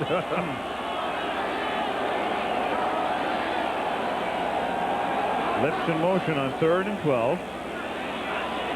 Rams get no pressure on Brister, but the secondary does its job, and he has to settle for underneath to Richard Bell, the rookie out of Nebraska, who scored the Steelers' only touchdown last week against the 49ers. Gray makes the tackle, and Gary Anderson comes in to attempt a field goal. Well, the one thing that 7 or 8 yard pickup did was move Anderson into a better position. You'd have been looking at a 50-yard field goal before, and now they've moved considerably inside of that. So even though that pass didn't produce a first down, produced a much higher percentage field goal attempt. 42-yard attempt that is nearly blocked, but he gets it away, and the kick is good, and there is a marker down. Latin Berry, the rookie from Oregon, came in.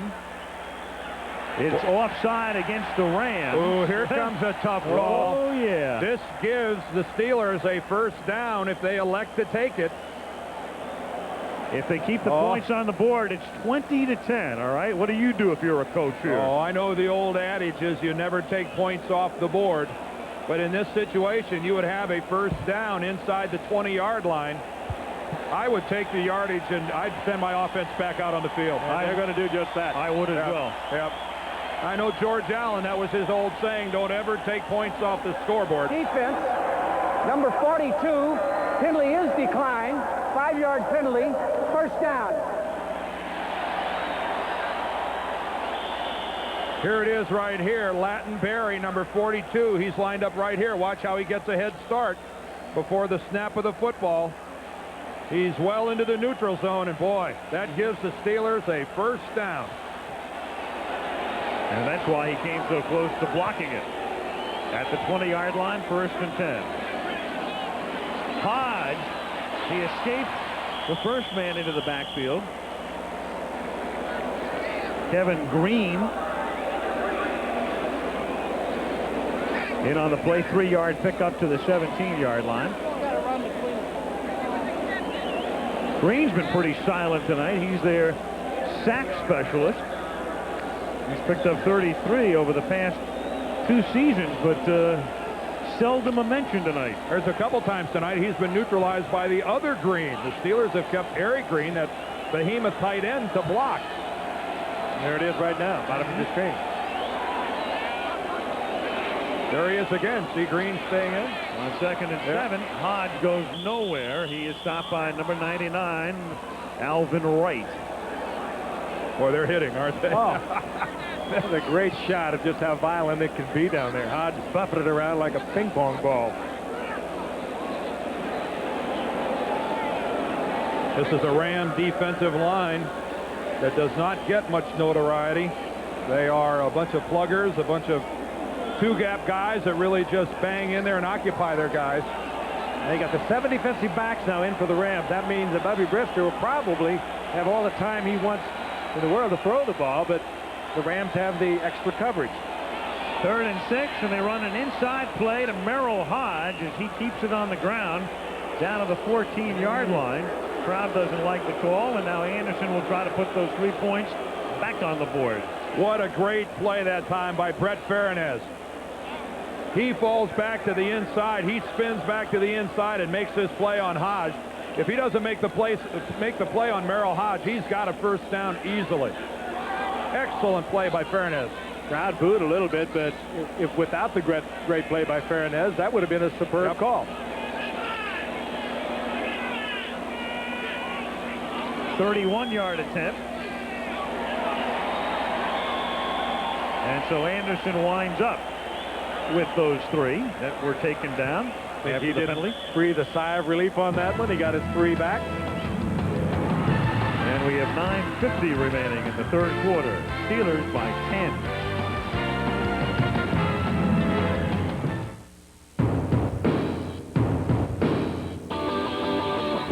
Nothing beats number 1.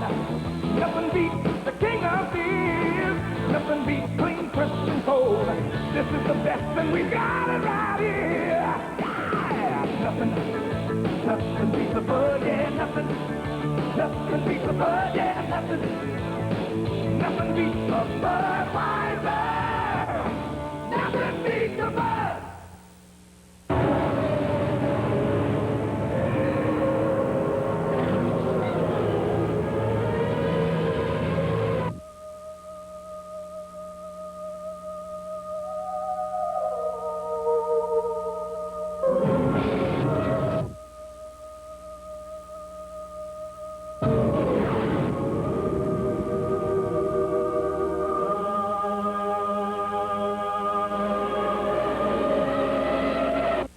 Getting through college can be a pretty tough climb. To succeed, you need money, and you need the right abilities. You can find them both in the Army. If you qualify, you could earn more than $25,000 with the Montgomery GI Bill and the Army College Fund. And you could develop the confidence, judgment, and self-discipline it takes to make it to the top, in college and beyond.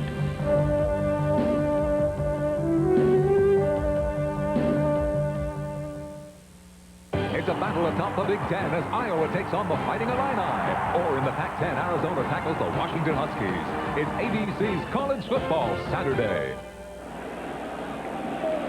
Pittsburgh on top, 20-10 with 9:50 remaining in the 3rd quarter at Three River Stadium. And it's getting very chilly down into the 30s right now. As Anderson sends it down to the 5-yard line, Robert Del Pino brings it back out to the 21. Well, tomorrow night is Halloween for Roseanne, and her costume is the hit of the evening. It's Roseanne the Man, a spooky comedy thriller, tomorrow on ABC. And then a week from tonight to the Hoosier Dome we go.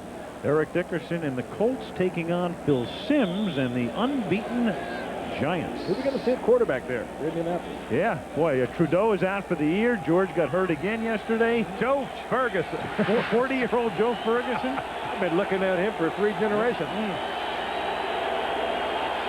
From the 22-yard line, Everett back to throw. And it's Ellard. Is he in?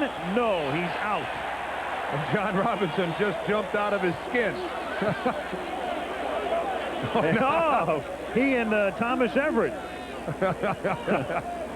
with a little verbal duel. Well, it was certainly a great effort on the sidelines. Watch the attempt by Ellard to get his feet down. Ooh, it looks like they landed right on the line. Tough to argue with that call by the official. A beautiful job, though, by Henry Ellard of attempting to get his feet down. Again, the victim, or the would-be victim, David Johnson. 2nd and 10. And Everett going deep for Willie Anderson, who's out in front, but the pass too far. He'd gotten behind Rod Woodson. The big play man, Willie Anderson, who through his career has averaged about a quarter of the field per catch, roughly 25 yards. That time good coverage on the part of Woodson. Even though he trailed it, that would have had to have been the absolute perfectly thrown football, as Woodson was trying to stay with the speedy Anderson. Well, it's good coverage if your intention is to catch the underthrown ball. Oh, see, the replay wasn't good as I thought it was. I'd run that again if I were you guys. He was waiting to pick off that pass that was thrown 3 yards short. 3rd and 10. Steelers send 5, and it's dropped by Buford McGee. Couple tonight by Buford McGee. Ordinarily, the sure-handed one that played for Zampese down in San Diego days. Well, the Rams' first possession of the second half is a 3-and-out. It should translate into good field position for the Steelers. Let's look again. Difficult catch, but one you most certainly should catch. You still wouldn't have got the first down, as Hinkle was right there. Keith English to punt.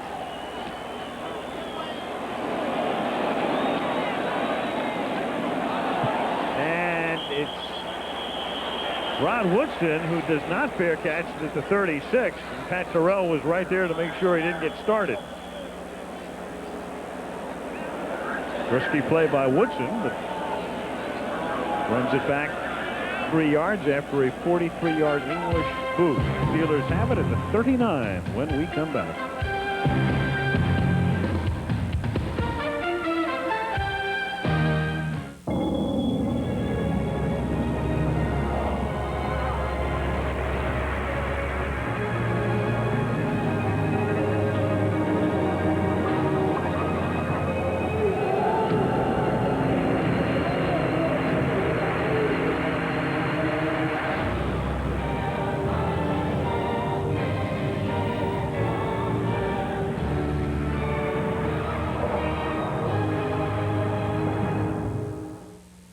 This is great. Watch this. It's a test. These guys think that both of these are aquariums. Wrong. Actually, one of them is a Hitachi big screen TV. Thanks to Ultravision with its ultra clear, ultra bright, ultra sharp picture. They don't have a clue which is which. Okay, time's up. It's this one. Hey, where are you going? You're going to miss the commercial. Ultravision, only from Hitachi.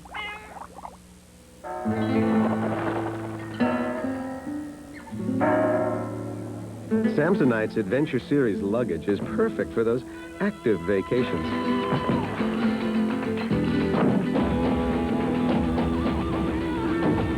It's sporty, easy to carry, and like every Samsonite, quite durable. The Adventure Series, for all you can pack into a vacation.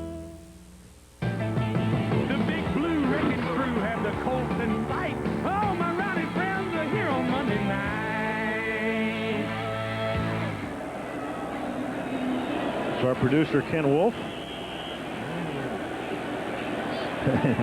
Speaking of clowns. Oh, like we needed those.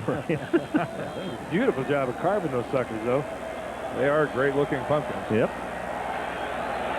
Al will have the seat next to him on the way back to L.A. tomorrow, occupied by his pumpkin. Oh, there's Kevin Green. From the 39-yard line, it's Merril Hoge out to the 43. Michael Stewart makes the stop. And Monty Dawson, the center, out in front of that screen, could have drawn a flag. He was 3 or 4 yards upfield on it.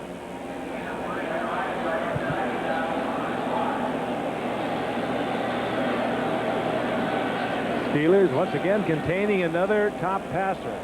Talked earlier about the passers that they have faced so far, including Joe Montana, John Elway, Dan Marino, Kozar, tonight Jim Everett. They've done a good job. 2nd and 5 at the 44-yard line.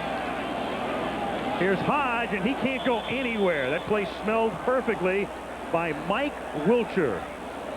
Dan waxing eloquent about Wilcher, who's been steady and consistent. Now in his 8th year, played his college ball at North Carolina. Think he did his homework this week? Yeah, he did. And really, that was a trap. Terry Long, the right guard, is coming out with the intent of kicking Wilcher to the outside, and Merril Hoge really should have hit that up to the inside. You see Long come out there, and boy, that's a doomed play to the outside. Offense. Penalty is declined. 3rd down. When the running back can really help the offensive lineman. Really, I mean, there's a play that has no chance at all to the outside. That's where he's got to break right off the rear end of Long back to the inside. Mike Wilcher did a good job, got upfield, but he really should have been out of the play. The trapping, here it is again. See number 74 pull. Now here's a trap supposed to hit right in that crease, right off his butt. But no, Merril Hoge, for some reason, takes it outside in the long. 3rd and 10 from the 39-yard line. 8:08 to go. 3rd quarter. Brister stepping up, taken off, and he is stopped short of the 1st down. He only gets to the 46-yard line, where Mike Peel is able to trip him up. And his intended receiver was Eric Green, who was split far to the right, and he carried all 280 pounds of himself down about 15 yards on a turn in. And it was just good coverage, or he possibly could have picked up the 1st down. It just fascinates me to see him split wide, though, at 6'5" and 280. Dan Struzinski to punt. Ricky Sutton back for the Rams. Flag is down. Sutton from the 13 takes it back to the 15-yard line. Dwight Stone makes the tackle, but 2 flags are down at the line of scrimmage. Motion call against Pittsburgh.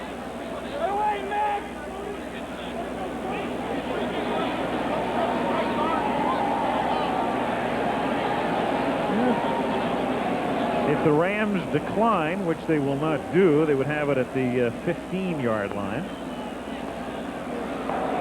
Illegal motion on the offense. Lineman moving at the snap. 5-yard penalty. Repeat the down. 4th down.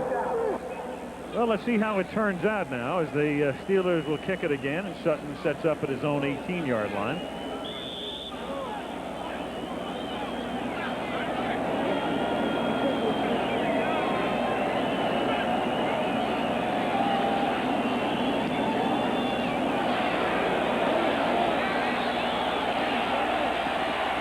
And it's Sutton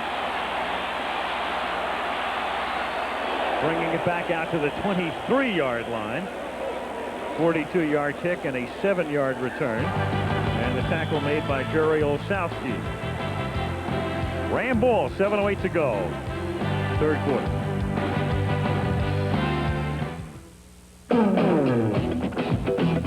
For most of us, the only thing that's more fun than staying home to watch the game is going out to watch the game. Get with it. Come on down. Get with it. Come on. So come on down, catch the game with Budweiser, Bud Light, and Bud Dry, and enjoy all the action on and off the field. Have mercy. You got it now. So how many cars does Mercedes test crash every year? Oh, I say about 100. You can never learn enough. Ever since we have it patented, we have been improving this concept of the energy-absorbing car body. But other companies use the concept. We have never enforced the patent. So Mercedes gave away a basic safety advance for free? There are some things in life that are too important not to share. Wednesday, tragedy brings out true feelings for a partner. I'd have given anything for it to have been me. And worse fears for a husband. Cop Rock, Wednesday. Well, all NFL teams are accepting applications. For those of you that would like to cover punts, check out Dwight Stone here, number 20. You think this looks like fun? Lattenberry, Anthony Newman working him over. I mean, there are thankless jobs, and then there are thankless jobs. Well, when you're good at it, you draw attention. Dwight Stone runs about a 4.25, and so he's going to be the guy they expect down there first. Hey, baby, I ran into heavy traffic out there. It's not enough to sit there and say, well, you know, they really respect me. That doesn't count when you're getting your brains beat out by two guys. Delton Hall telling him he doesn't want any part of that either. Rams have it at their own 24-yard line. 7:08 to go, third quarter. Steelers ahead by 10. And Gary puts it on the ground again. It's the third time he's mishandled the ball. Boy, and he didn't get it back. One of his teammates gets it. I think Duval Love might be the guy that makes the big play. Atoning for two earlier holding penalties. And right now, John Robinson has got to be saying to himself, what am I going to do with Cleveland Gary? Yep. I mean, he's the only productive back that he has. Kurt Warner is, I don't think, an option at this point in time, and yet Cleveland Gary having problems with the ball here tonight. That never did control it. Oh, good clean handoff from Jim Everett. 2nd and 12 from the 22-yard line. And McGee gets ripped by Greg Lloyd.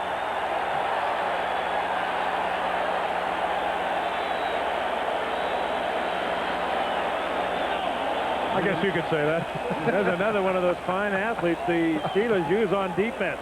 Good pass rusher. He was deep into the coverage and spotted Buford McGee as he turned upfield and was right back into his face. Well, this stadium has seen some great hits by defensive players in black jerseys, and boy, does the crowd respond to it. Listen to them here for this third down. On 3rd and 12, blitz, and Everett throws and nearly has it intercepted, and there's a flag down in the secondary. That might have been one of the worst safety blitzes you'll ever see executed on the part of the Steelers. Thomas Everett miscalculated the snap. Well, he was really trying to disguise it, Frank. He came from another zip code.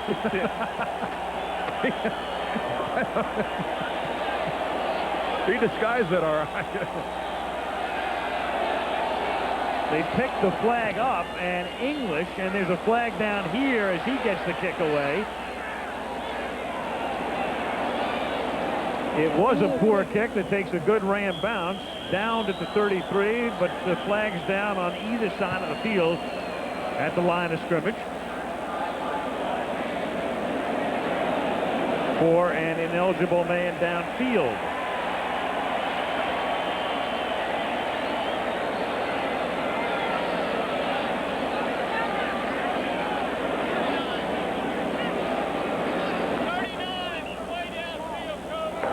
Ineligible player from the offensive team, number 39, down prior to the snap.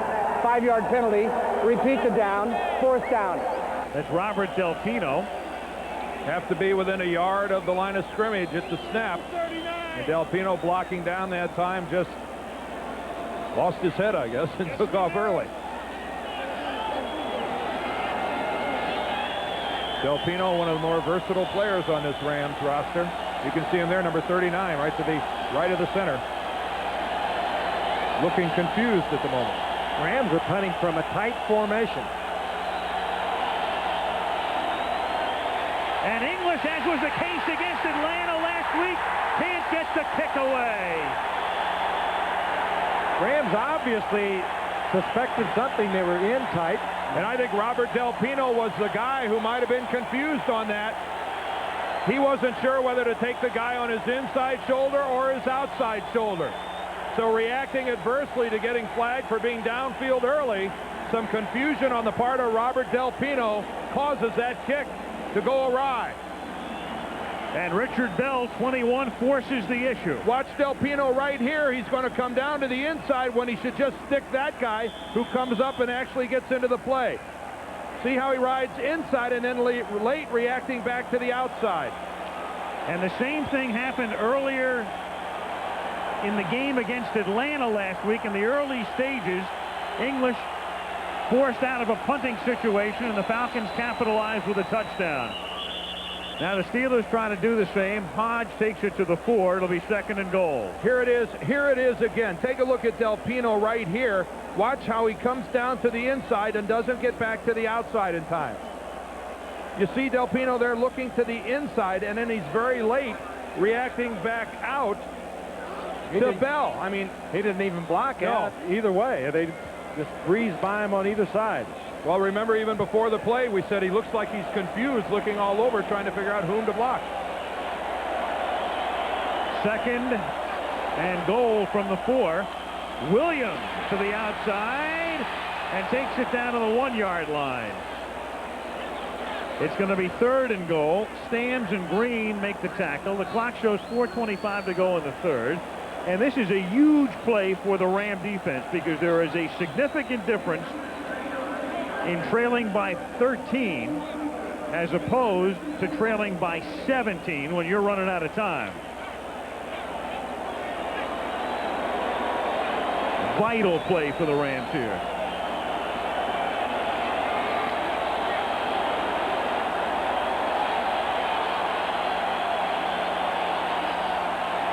Foster and Hoge are the running back.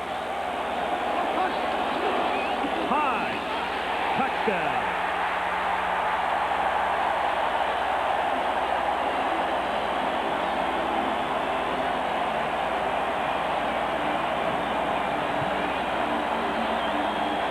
Good execution tonight, offensively and defensively, and the Steeler team is going to be a team that is going to have to be coped with here in the AFC Central down the line. That could do it. We mentioned the Rams had to stop them. Had they stopped them and the Steelers settled for a field goal, it would have been 13. 2 touchdowns would have put them ahead. Now they're looking at 2 touchdowns and a field goal because the Steelers get in and Anderson tacks on the point after, and it's 27-10 Pittsburgh. Look at Hoge cover the ball into the end zone.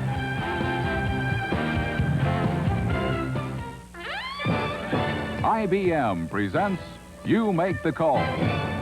Greg Montgomery of the Oilers punts into Steeler territory where coverman Tracy Eaton, number 21, touches the goal line, then steps away from the goal line and downs the ball at the 1.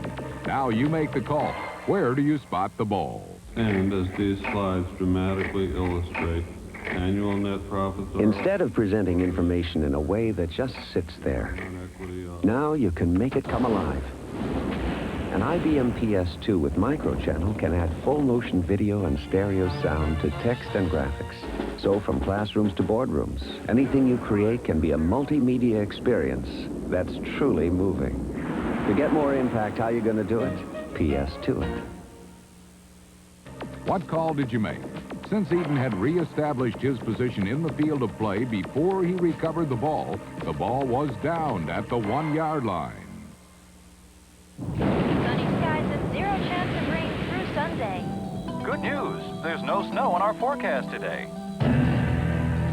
Mercedes-Benz presents Formatic. Outwitting the weather and the road with the most advanced all-wheel drive system ever put in a car. Formatic. It may just obsolete other all-wheel drive systems. Not to mention weather forecasts.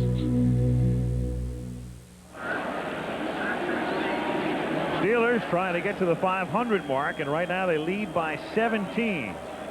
Hoge scoring the touchdown for Pittsburgh. They'd be 4-4. They'd be a game out of first. And we go back to what we said at the beginning of the telecast tonight. The Rams trying to convince themselves all week that everything's going to be okay. 2-4 coming in. Felt they turned it around last week, and right now they are in big trouble. At the 4-yard line, Del Pino upended at the 18. Gary Jones, a rookie out of Texas A&M, number 25.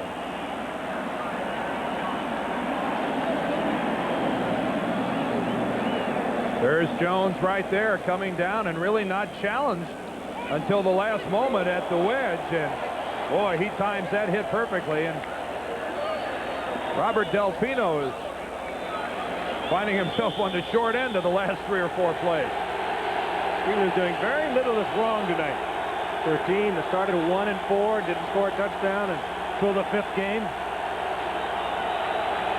And a very familiar sound. The Steelers making noise when their defense is on the field. On first down from the 18-yard line, the catch is made on the near side by Henry Ellard. First down. Out outside of Three Rivers Stadium, this is Art Rooney Sr. It was unveiled October the 7th. One, of course, the name synonymous with the early days of the National Football League, a leader in so many ways. But what a nice man he was. His oldest friends remained his friends throughout his entire life, and that's Dan Rooney, who's such a force in the league, and Dan Rooney's son on his right, Art. So, great family. First down from the 35-yard line, and again it is Ellard making the catch. Back-to-back receptions for Henry, and the Rams have the ball at the Steeler 45-yard line in dire need of a long drive with 3 minutes to go in the third quarter. And right now what the Rams need is some concentration by their receivers. They cannot afford any more dropped passes. They cannot afford any more mishandling of the football by Cleveland Gary and their other backs. Their back is to the wall. At the 45, first and 10. Here's Gary. Reversing direction. Berry loses the football again. Can you believe this?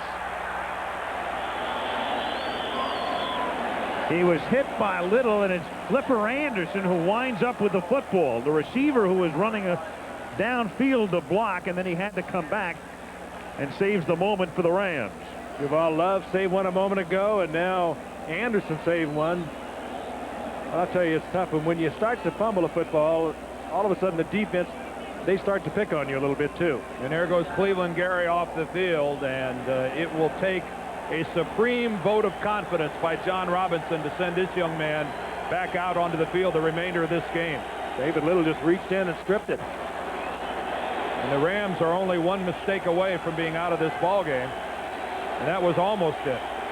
2nd and 24.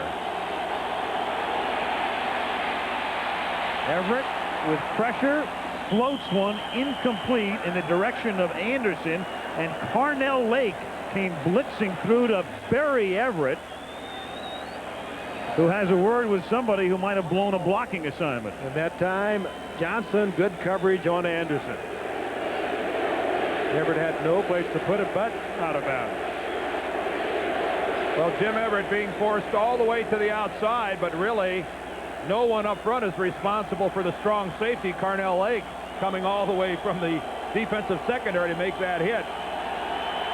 You're out there on your own, James. Former linebacker at UCLA and a superb athlete, now playing safety. 3rd and 24. Tip, picked off at the 38-yard line, intercepted by Thomas Everett. And a flag is down back at the 27, however.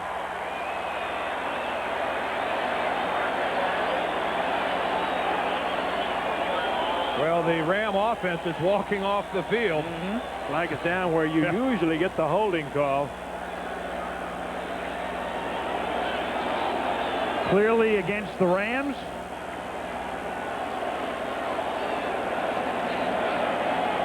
Anzac never gave us the call. Well, it didn't matter. Yep. Declined by the Steelers, and they get this tipped ball interception. And what a job the Pittsburgh Steelers defensively are doing against this really excellent offensive team of the Rams. Here's Warren Williams moving to the outside, and then cuts it back and takes it up to the 46-yard line.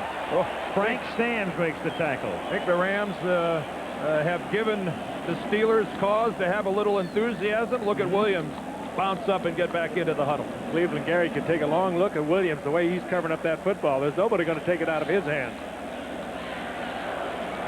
You're right, Tough Frank. night for this youngster.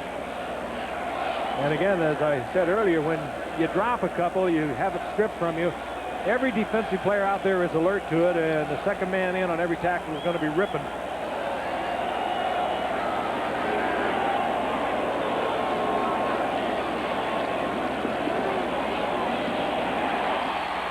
White Stone breaks the tackle. We'll catch him. Good night. He's out of bounds at the 9. Out of bounds. No touchdown. It's 4.25 speed, but he steps out of bounds at the 15. And he had no reason to step out of bounds. He's just got to stroll right into the end zone. Not forced out, nothing of the like. He just steps on the out of bounds line.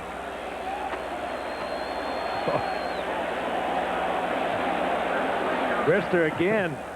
Strong arms it out to the flat. Missed tackle there by Bobby Humphrey. And he really had no reason to step out of bounds. He just catches it right there.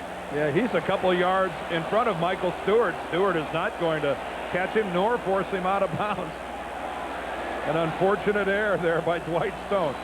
From the 14-yard line, Merril Hoge takes it down to the 8-yard line. So the Steelers will begin the fourth quarter as the clock ticks down inside the Ram 10. And the calendar says 1990, but the fans at Three Rivers Stadium think it's about 1975. The Steelers look very good with 15 minutes to play. Back we come for the fourth quarter after this word from our ABC station. Thursday. Officer, I know this boy. He just killed a man. Gabriel's loyalty to an old friend. I'll stand next to you. Your father would have wanted that. Triggers a gang war on Gabriel's fire right after Father Darling Thursday. What part of your body you want to lose? California votes on the toughest environmental bill ever. The rest of the nation may follow its lead. Watch Peter Jennings on ABC's World News Tonight, tomorrow.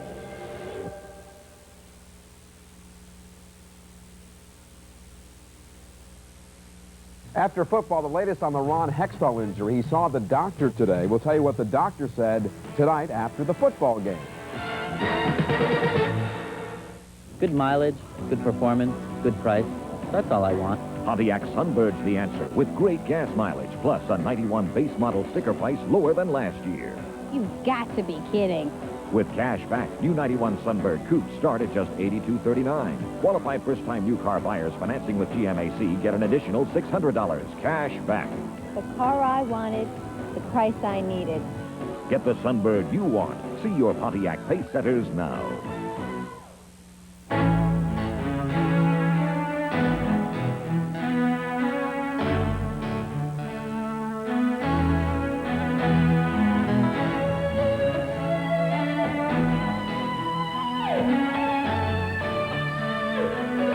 You don't stop playing because you get old. But you could get old if you stop playing.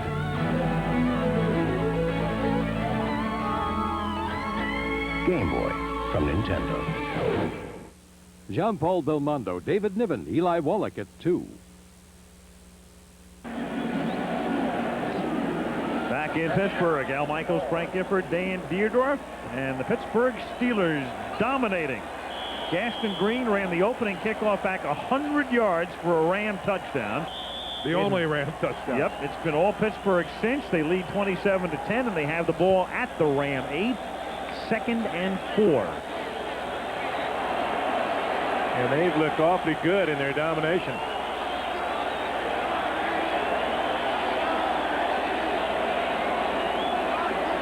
Lips in motion.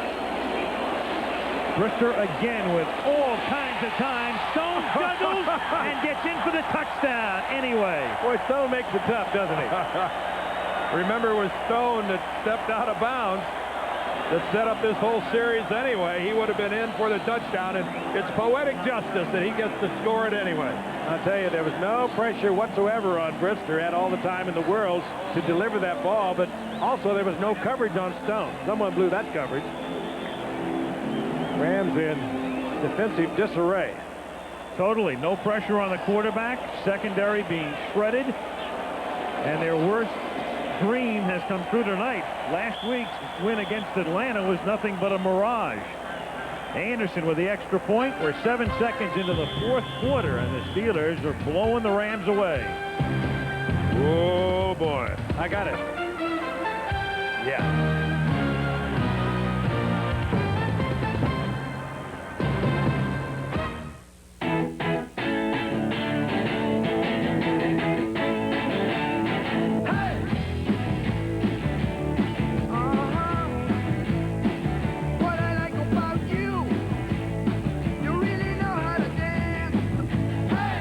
Good times roll with a clean, fresh taste of Bud Light. It won't fill you up, never lets you down.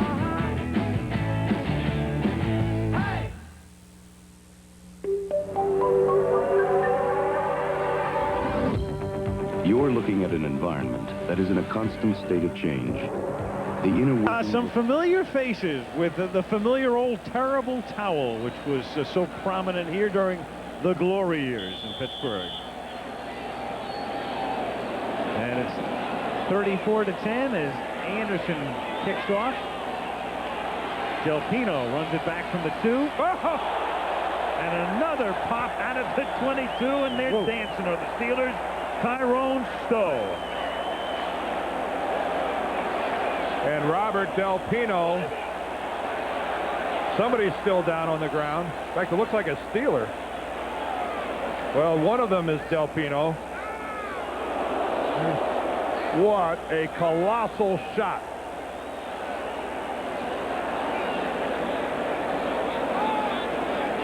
Here's Del Pino. We had shown you earlier tonight the hitting that takes place on the special teams. Del Pino taking that tremendous shot from Tyrone Stowe. We have seen the entire gamut tonight in special teams play. We've seen outstanding coverage. We've seen terrible coverage.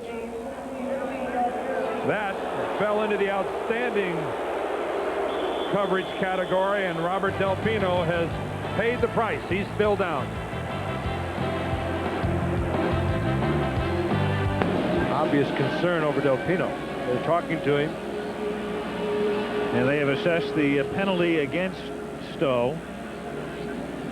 A penalty? For unsportsmanlike conduct was the call.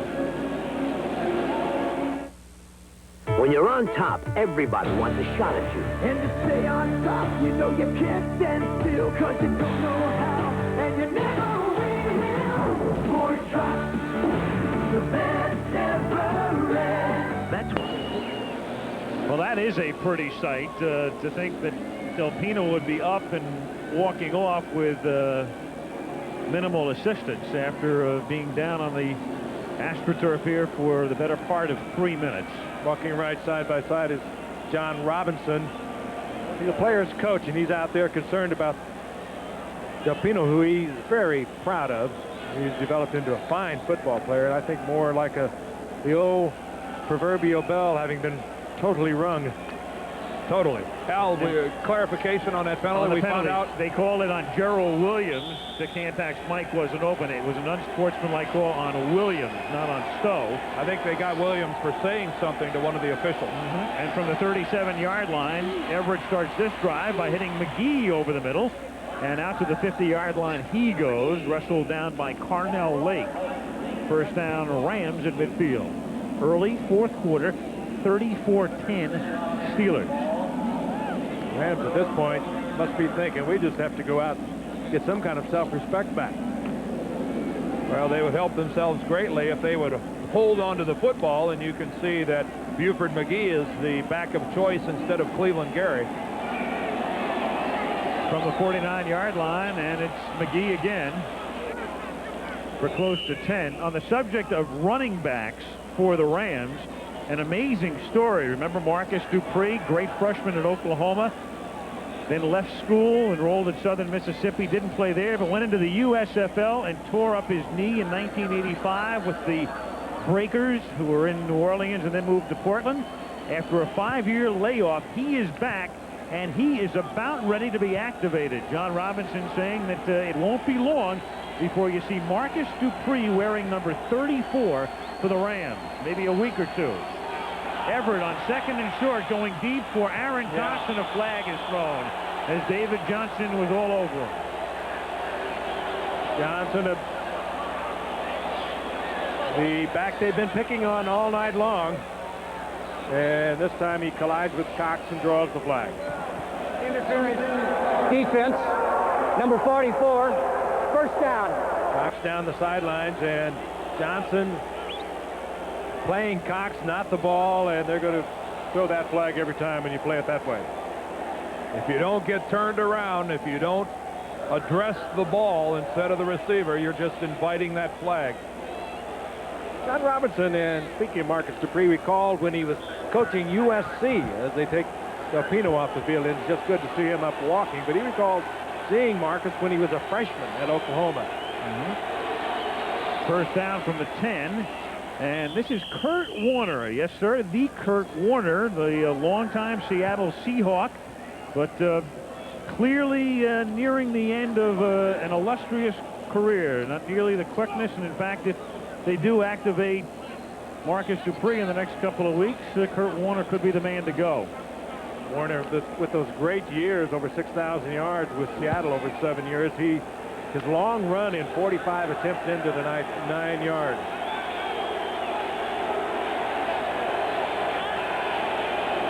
Second and 6 from just outside the 6. Ellard is in motion. And Everett throws over the middle, and that's incomplete. Intended for Buford McGee, who's covered by Hardy Nickerson. Yeah, he's screaming. He was being defrocked by Hardy Nickerson. Nickerson clawing all over Buford McGee, and McGee unable to get the flag, even though he was yakking at the officials. Well, I think Nickerson's response will be that this hit was inside the 5-yard area, right there to the right of your screen. I really think that was just excellent coverage that time by Nickerson. Well, the ball was already way past when you saw that shove. Well, that's fairly close coverage then. Yeah, hip pocket coverage. Third and goal from the 6. Warner can only get to the 5. It's going to be 4th and goal. And with 12.5 minutes to go, and you're down by 24, well, sooner or later, you're going to need a field goal. But for Robinson, it's going to have to be later. Well, they have been held so far tonight without an offensive touchdown. Again, a reminder, if you missed the first play of the game, it was Gaston Green going 100 yards. So no offensive touchdowns for this man and his team tonight.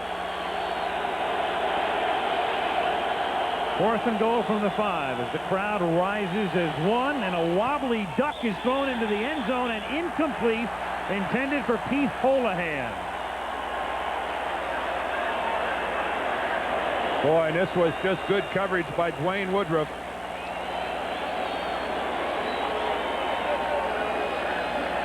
Locked up with Holohan all the way is this 11-year veteran. Boy, and this has just been a sick performance by the Rams offensively tonight. Look at Woodruff locked up with Holohan all the way. The ball hits Holohan's hands, but tied up pretty effectively by Woodruff. You can see Woodruff, how that's a ball that Holohan would have caught, but Dwayne Woodruff had the right hand in there and pulled Holohan's arms down. That's just excellent coverage. 1st and 10 Pittsburgh now from the 5-yard line, and Warren Williams out past the 20. Williams gets tripped up at the 45-yard line by Frank Stams, the linebacker. Stams may have saved that with the dive. Now, this is a whooping here, folks. Major. I mean, whoa, Nelly. whoa, Nelly. Nice one, Keith. You're right. 41-yard gain for Williams out to the 46. It's going to scald the dog right to the hill, wouldn't it? Or a scalded ram back to Los Angeles. Boy, Stam's just... Oh, that's a great effort. Williams is gone if he doesn't make that effort. I think we might call that a false start. You might. I think that about the first bad thing the Steelers have done tonight offensively. You could see John Jackson, the left tackle, number 65, take a little bunny hop backwards there. Well, it wasn't that long ago, remember, guys? They were writing about Chuck Noll. Has he lost it? Around 1988. Offense, number 65, 5-yard penalty, still first down. Has he lost it? Well, last year they started 0-2. They lose the first 2 games by a composite 92-10. And then a lot of people around here think that despite the 4 Super Bowl wins, he may have done his best ever coaching job last season when he took that team into the playoffs and 1 point from the AFC Championship game. He had a couple of former players that carved him up pretty good. He never stood up and defended himself. He just let his record stand for itself. And around 22 years, that's pretty good. 1st and 15. And it's Mike Mularkey, the tight end, who makes the catch over the middle. He's wearing 4 Super Bowl pelts on his belt. And we can tell you coming up, regional college football coverage. Those of you in the East and the Midwest, a big Big Ten battle. Iowa and Illinois each 6-1. And out west, Arizona takes on the Huskies of Washington, who are looking very good. And then next Monday to the Hoosier Dome we go, where the Giants try to stay unbeaten against the Colts. That thing scares me. Second and there's Williams again. After that 41-yard run, a flag goes down. He picks up 14 here to the Ram 40. He's tackled by Newsom, but it will come back. And that gets stepped on.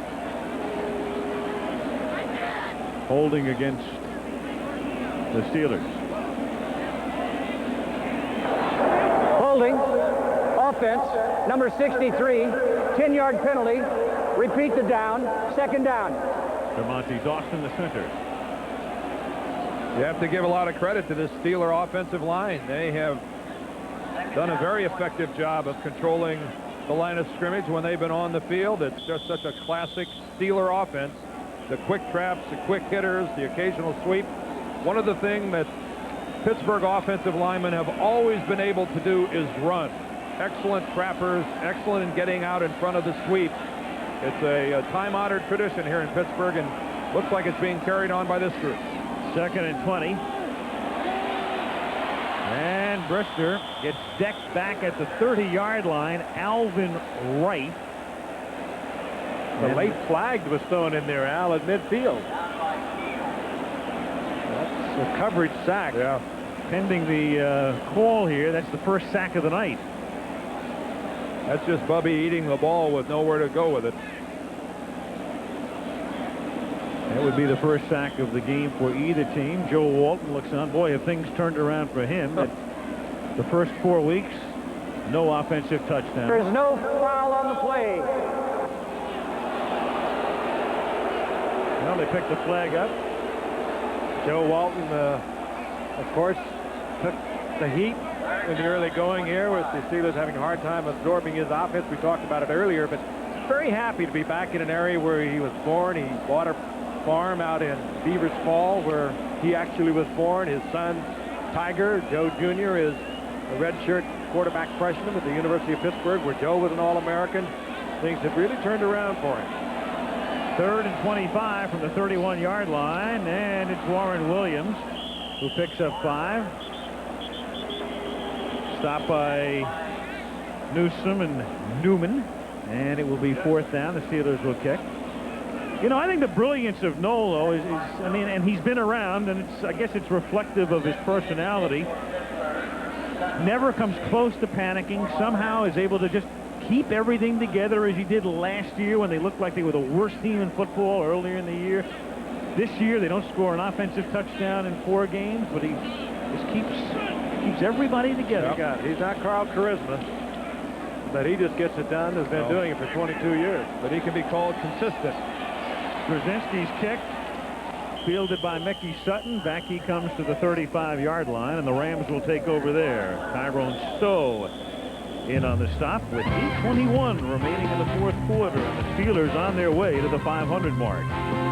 Rams on their way to a long red-eye home. Now Dan has gone down to join those in the stands. He's playing a New Orleans Saint, as in ain't.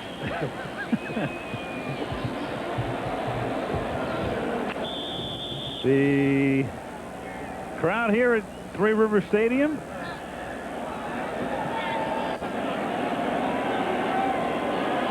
Very what is this?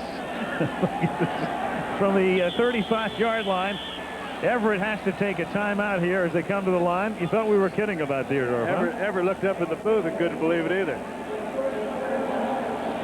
Happy Halloween to you, too. Well, I thought I would put this on representing the Rams in their offensive attack here this evening. I'll pass this along to what has been a rather feeble evening this evening by the Rams. This is, you know, in a touch of seriousness, if I can muster that up right now. Well, we always said you were in the bag. Go ahead, be serious in your hefty. Well, where do the Rams go from here? I mean, I think they put so much stock in that win last week over Atlanta. I mean, how do they rebound from this? John Robinson was so sure that they had turned it around by playing well against the Falcons that I don't think he envisioned this happening tonight. And this is it's going to take a supreme effort by Robinson and some of the leaders on that Ram team to hold it together. And Everett gets sacked, and this is turning into just the ultimate nightmare for the Rams. You're right, they're going to have to somehow regroup. They go home next week, and it's not going to get a lot easier. They have Houston, then they have the Giants, who figure to come in unbeaten. If they beat Indianapolis, they'll go in 8-0. Not to mention a couple with the 49ers. 2 games with the 49ers, 2 games with the Saints, who always play the Rams tough. They go to Cleveland in December. And Dallas isn't playing that bad. Second half possessions, punt, lose the ball on downs, interception, lose the ball on downs again. And it's 2nd and 13.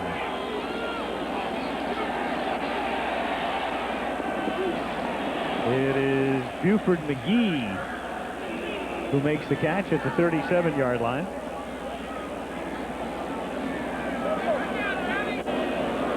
You know, it's funny. It's top heavy the way things are working out.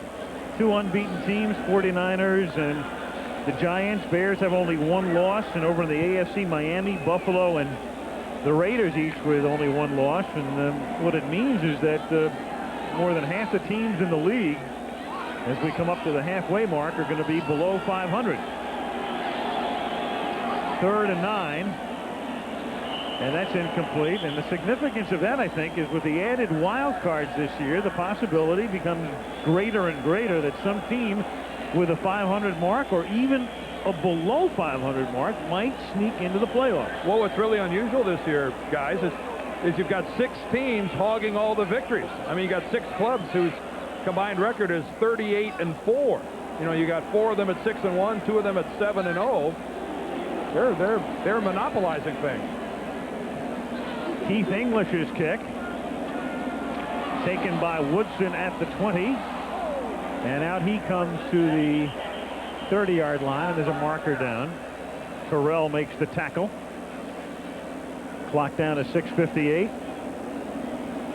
There it is. 6 teams have won 6 of their first 7 games, and it's only the 2nd time in the history of the league that's happened. The other time was 1975, a year in which the Steelers went on to win the Super Bowl. Grasping the face mask by the kicking team. 15-yard penalty. First down.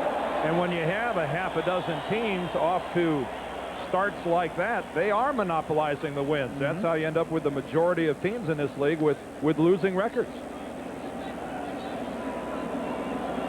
I know the league was searching for parity, but I'm not sure that parity, they don't think they were looking for the negative number kind of parity.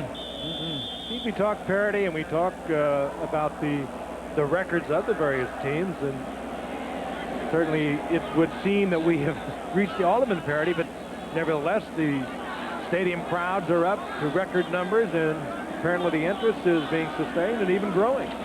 From the 45, here's Williams. Well, there's no parity this year, not when you have a top-heavy group such as we have discussed, and several teams well under 500.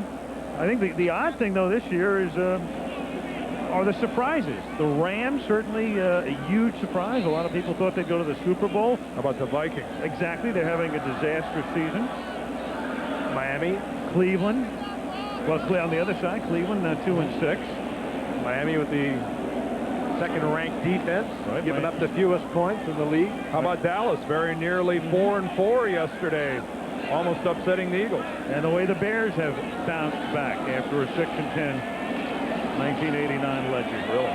Brister's going to air it out with a big lead and all, and he can't give the crowd that extra thrill as Bobby Humphrey, the former Jet, makes the interception in the end zone. The touchback, and the Rams take over at the 20. Bubby Brister's got a character. He saw the interception. He had that ball up where it got ice on it before it came down, and as he walked off the field, he shook his head and then sort of indicated that he had a shotgun, like it was a wounded duck he was trying to shoot down.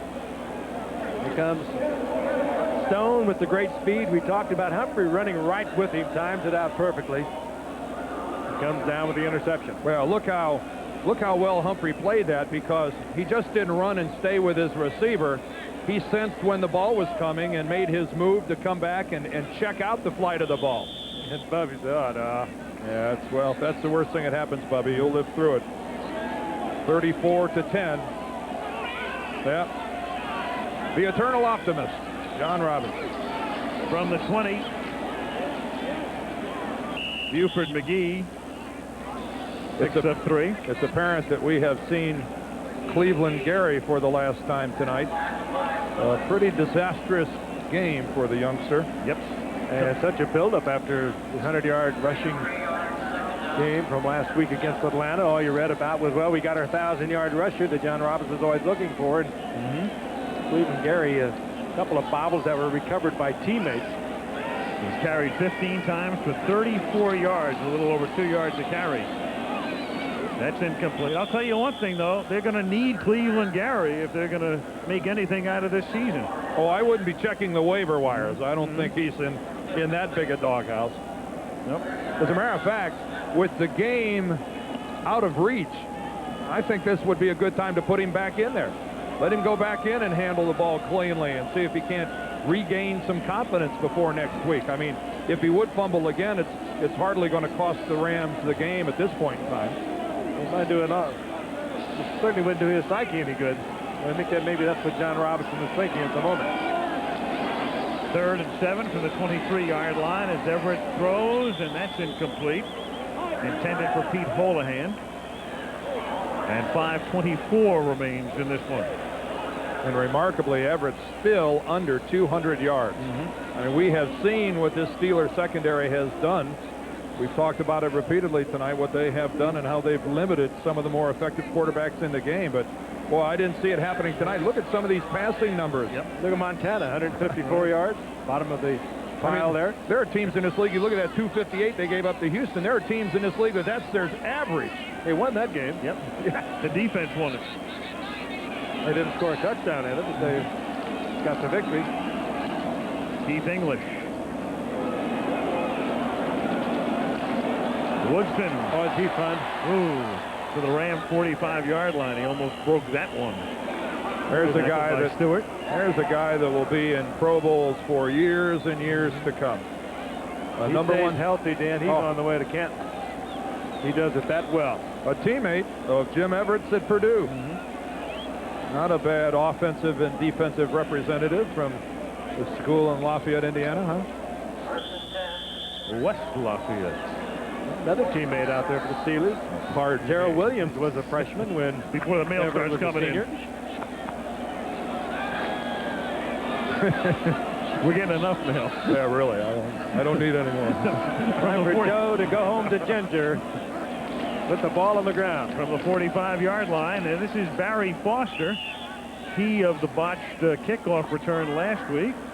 The rookie out of Arkansas, Frank Stams, makes the tackle. Pittsburgh.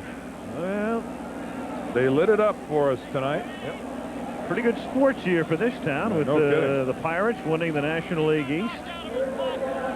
Steelers very much in contention in the AFC Central. After tonight, they'll be just a game back of Cincinnati, and they've yet to play the Bengals this year. What you feel about the Steelers that somehow you don't feel about Cincinnati is where they've arrived now. They are a very steady team. They're solid offensively, solid defensively. They're not flashy to any degree. They just get it done. Here's Foster again.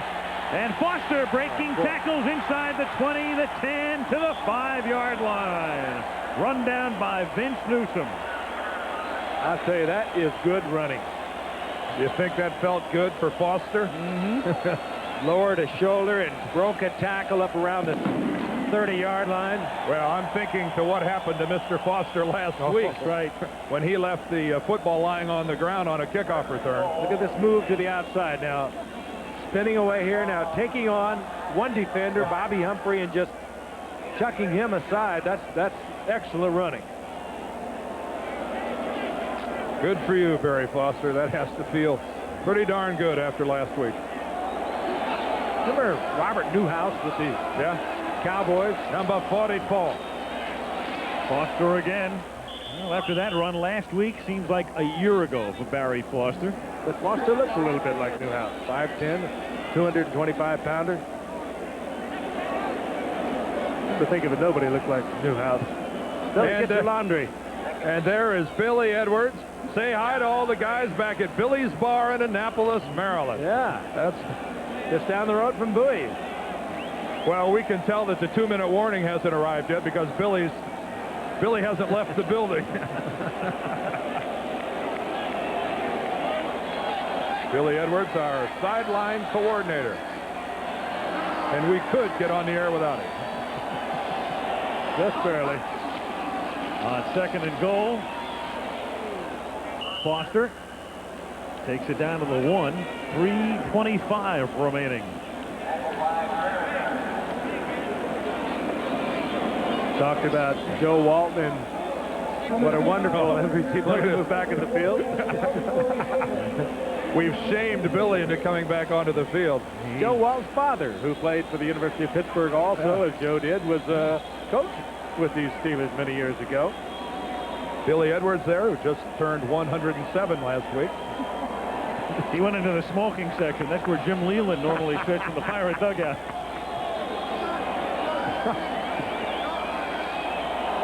Third and goal from the 2. Fake to Williams, and all alone, Merril Hoge has scored 3 touchdowns tonight.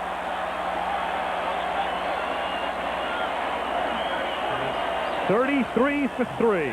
Another assist from a blown Ram defense.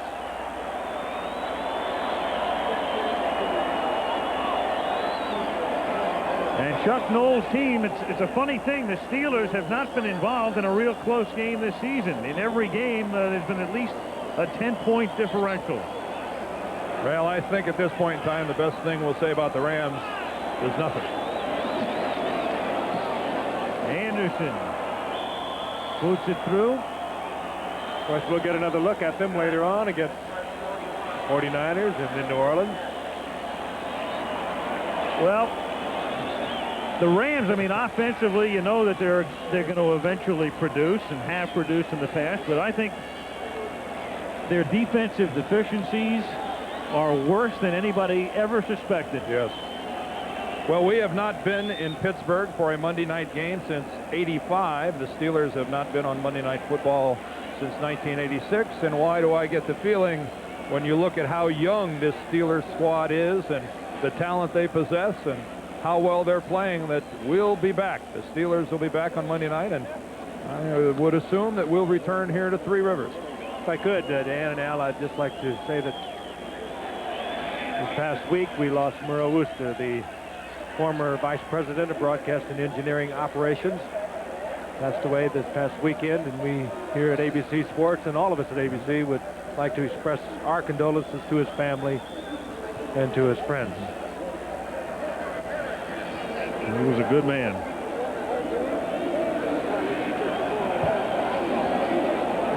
Two minutes and 42 seconds remaining in the game, and the Steelers with the most points they've scored in a game since 1986. The next to last weekend of the 86 season, they beat the Jets 45-24. The year that we first saw Bubby Brister. He was a rookie in 86 as Latin Berry returns the kick. Remember you were doing the World Series, and I did the Cincinnati game with Lynn Swan, and he all of a sudden was told he was going to start that night, and he came out wearing a wristband with 14 plays on his hand, and as he told us last night, they kept sending in the 15th play. He kept looking at the band and calling timeout. What do you have in your mind, Coach? I was on the couch in my family room back in St. Louis. Being counseled, I hope. I was in therapy at the time.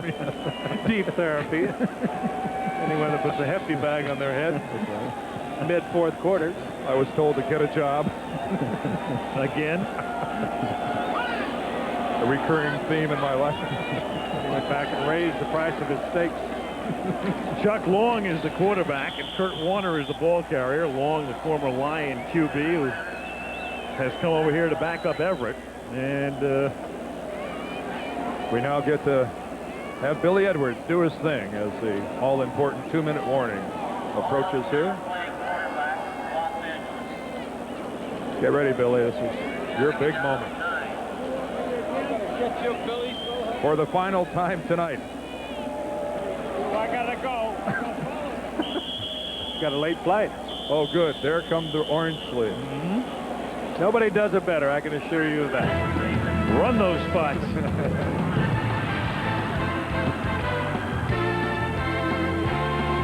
Cue the commercial.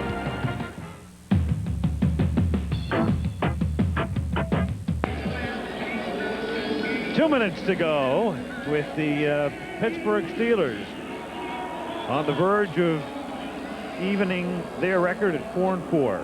You know, at the beginning of the year, if we would have looked down the road and said the Rams would be beating the Pittsburgh Steelers by 41-10, we'd have to rethink that, wouldn't we? You mean if the Steelers were beating the Rams? Yeah. Would be beating the Rams by that score? I had to rethink it much quicker than I planned on rethinking. I really did. Well, give me that bag. I wouldn't have expected. Yeah, I already used it. Merril Hoge is number 33. 3 touchdowns tonight. Oh, but maybe with 3 touchdowns will do. Maybe you can just live together for a while, see if you're compatible. Second down. Incomplete, intended for Henry Ellard. Third down.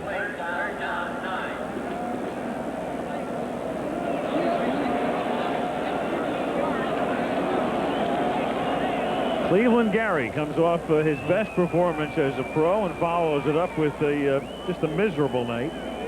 34 yards, 15 carries, and put the ball on the ground with some frequency. Next week, Rams home against Houston. 2 weeks they play the Giants, and then they remain home to face Dallas on the 18th. So the good news is they're home for 3. The bad news is they are in deep trouble with a mark of 2-5. Kurt Warner is stopped near the line of scrimmage. Carnell Lake makes the tackle. Dan. This appears to be the opportune time to tell you that this telecast is presented by authority of the National Football League and is intended for the private use of our audience. Any rebroadcast or other use of this telecast without the express written consent of the Pittsburgh Steelers and the National Football League is strictly prohibited. And how come I get to read that when we're at about a 2.7? That high? Keith English with a kick that has some English on it, and Rod Woodson is out of bounds at the 36-yard line and sends a souvenir into the seats. Some night for Woodson, huh? Mm-hmm. Oh, what a dynamite player. You talk about impact, you're looking at one, and he does it in a lot of ways. Part of that superb defense they have, and of course, deadly on return. Well, I think that sign is Rod Rust, of course. Pretty much right on. I think maybe Rod would like to come back. 2 years ago, they were calling it the Torn Curtain here in the Steel City.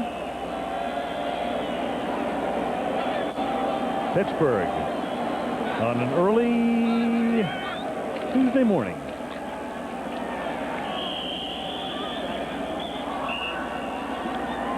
Joe Walton making it as painless as possible, and all of a sudden, as we look around Three River Stadium, I think we outnumber them. And a tram coming up the hill. Some people on that tram doing a little early celebrating here. Early in terms of leaving before the end of the game, but their Steelers have put this one away and done it with dispatch and authority and conviction. And it should be the final play of the game, barring a penalty, as Foster takes it out to the 47-yard line. Dierdorf for what, CEO? Right. And if I get it, you're all gone. Sweeping. Mine, all mine. All right. Sweeping changes. That's all right. Wait till you find out about the golden parachutes Frank and I have. Please, get the rich. You two exercised those things years ago. Well, congratulations to Chuck Knoll. He's got his club to 500, and John Robinson, a lot of work to do. They're going to be a lot better than that, better than 500. Gentlemen, Good-looking ball club. We shall reconvene in some warmer surroundings in the Hoosier Dome. Yep. The Giants and the Colts. Indoors next week. Outdoors tonight in Pittsburgh. The Steelers dominate. We'll see you next Monday from Indy. Final score here, 41-10. Happy Halloween.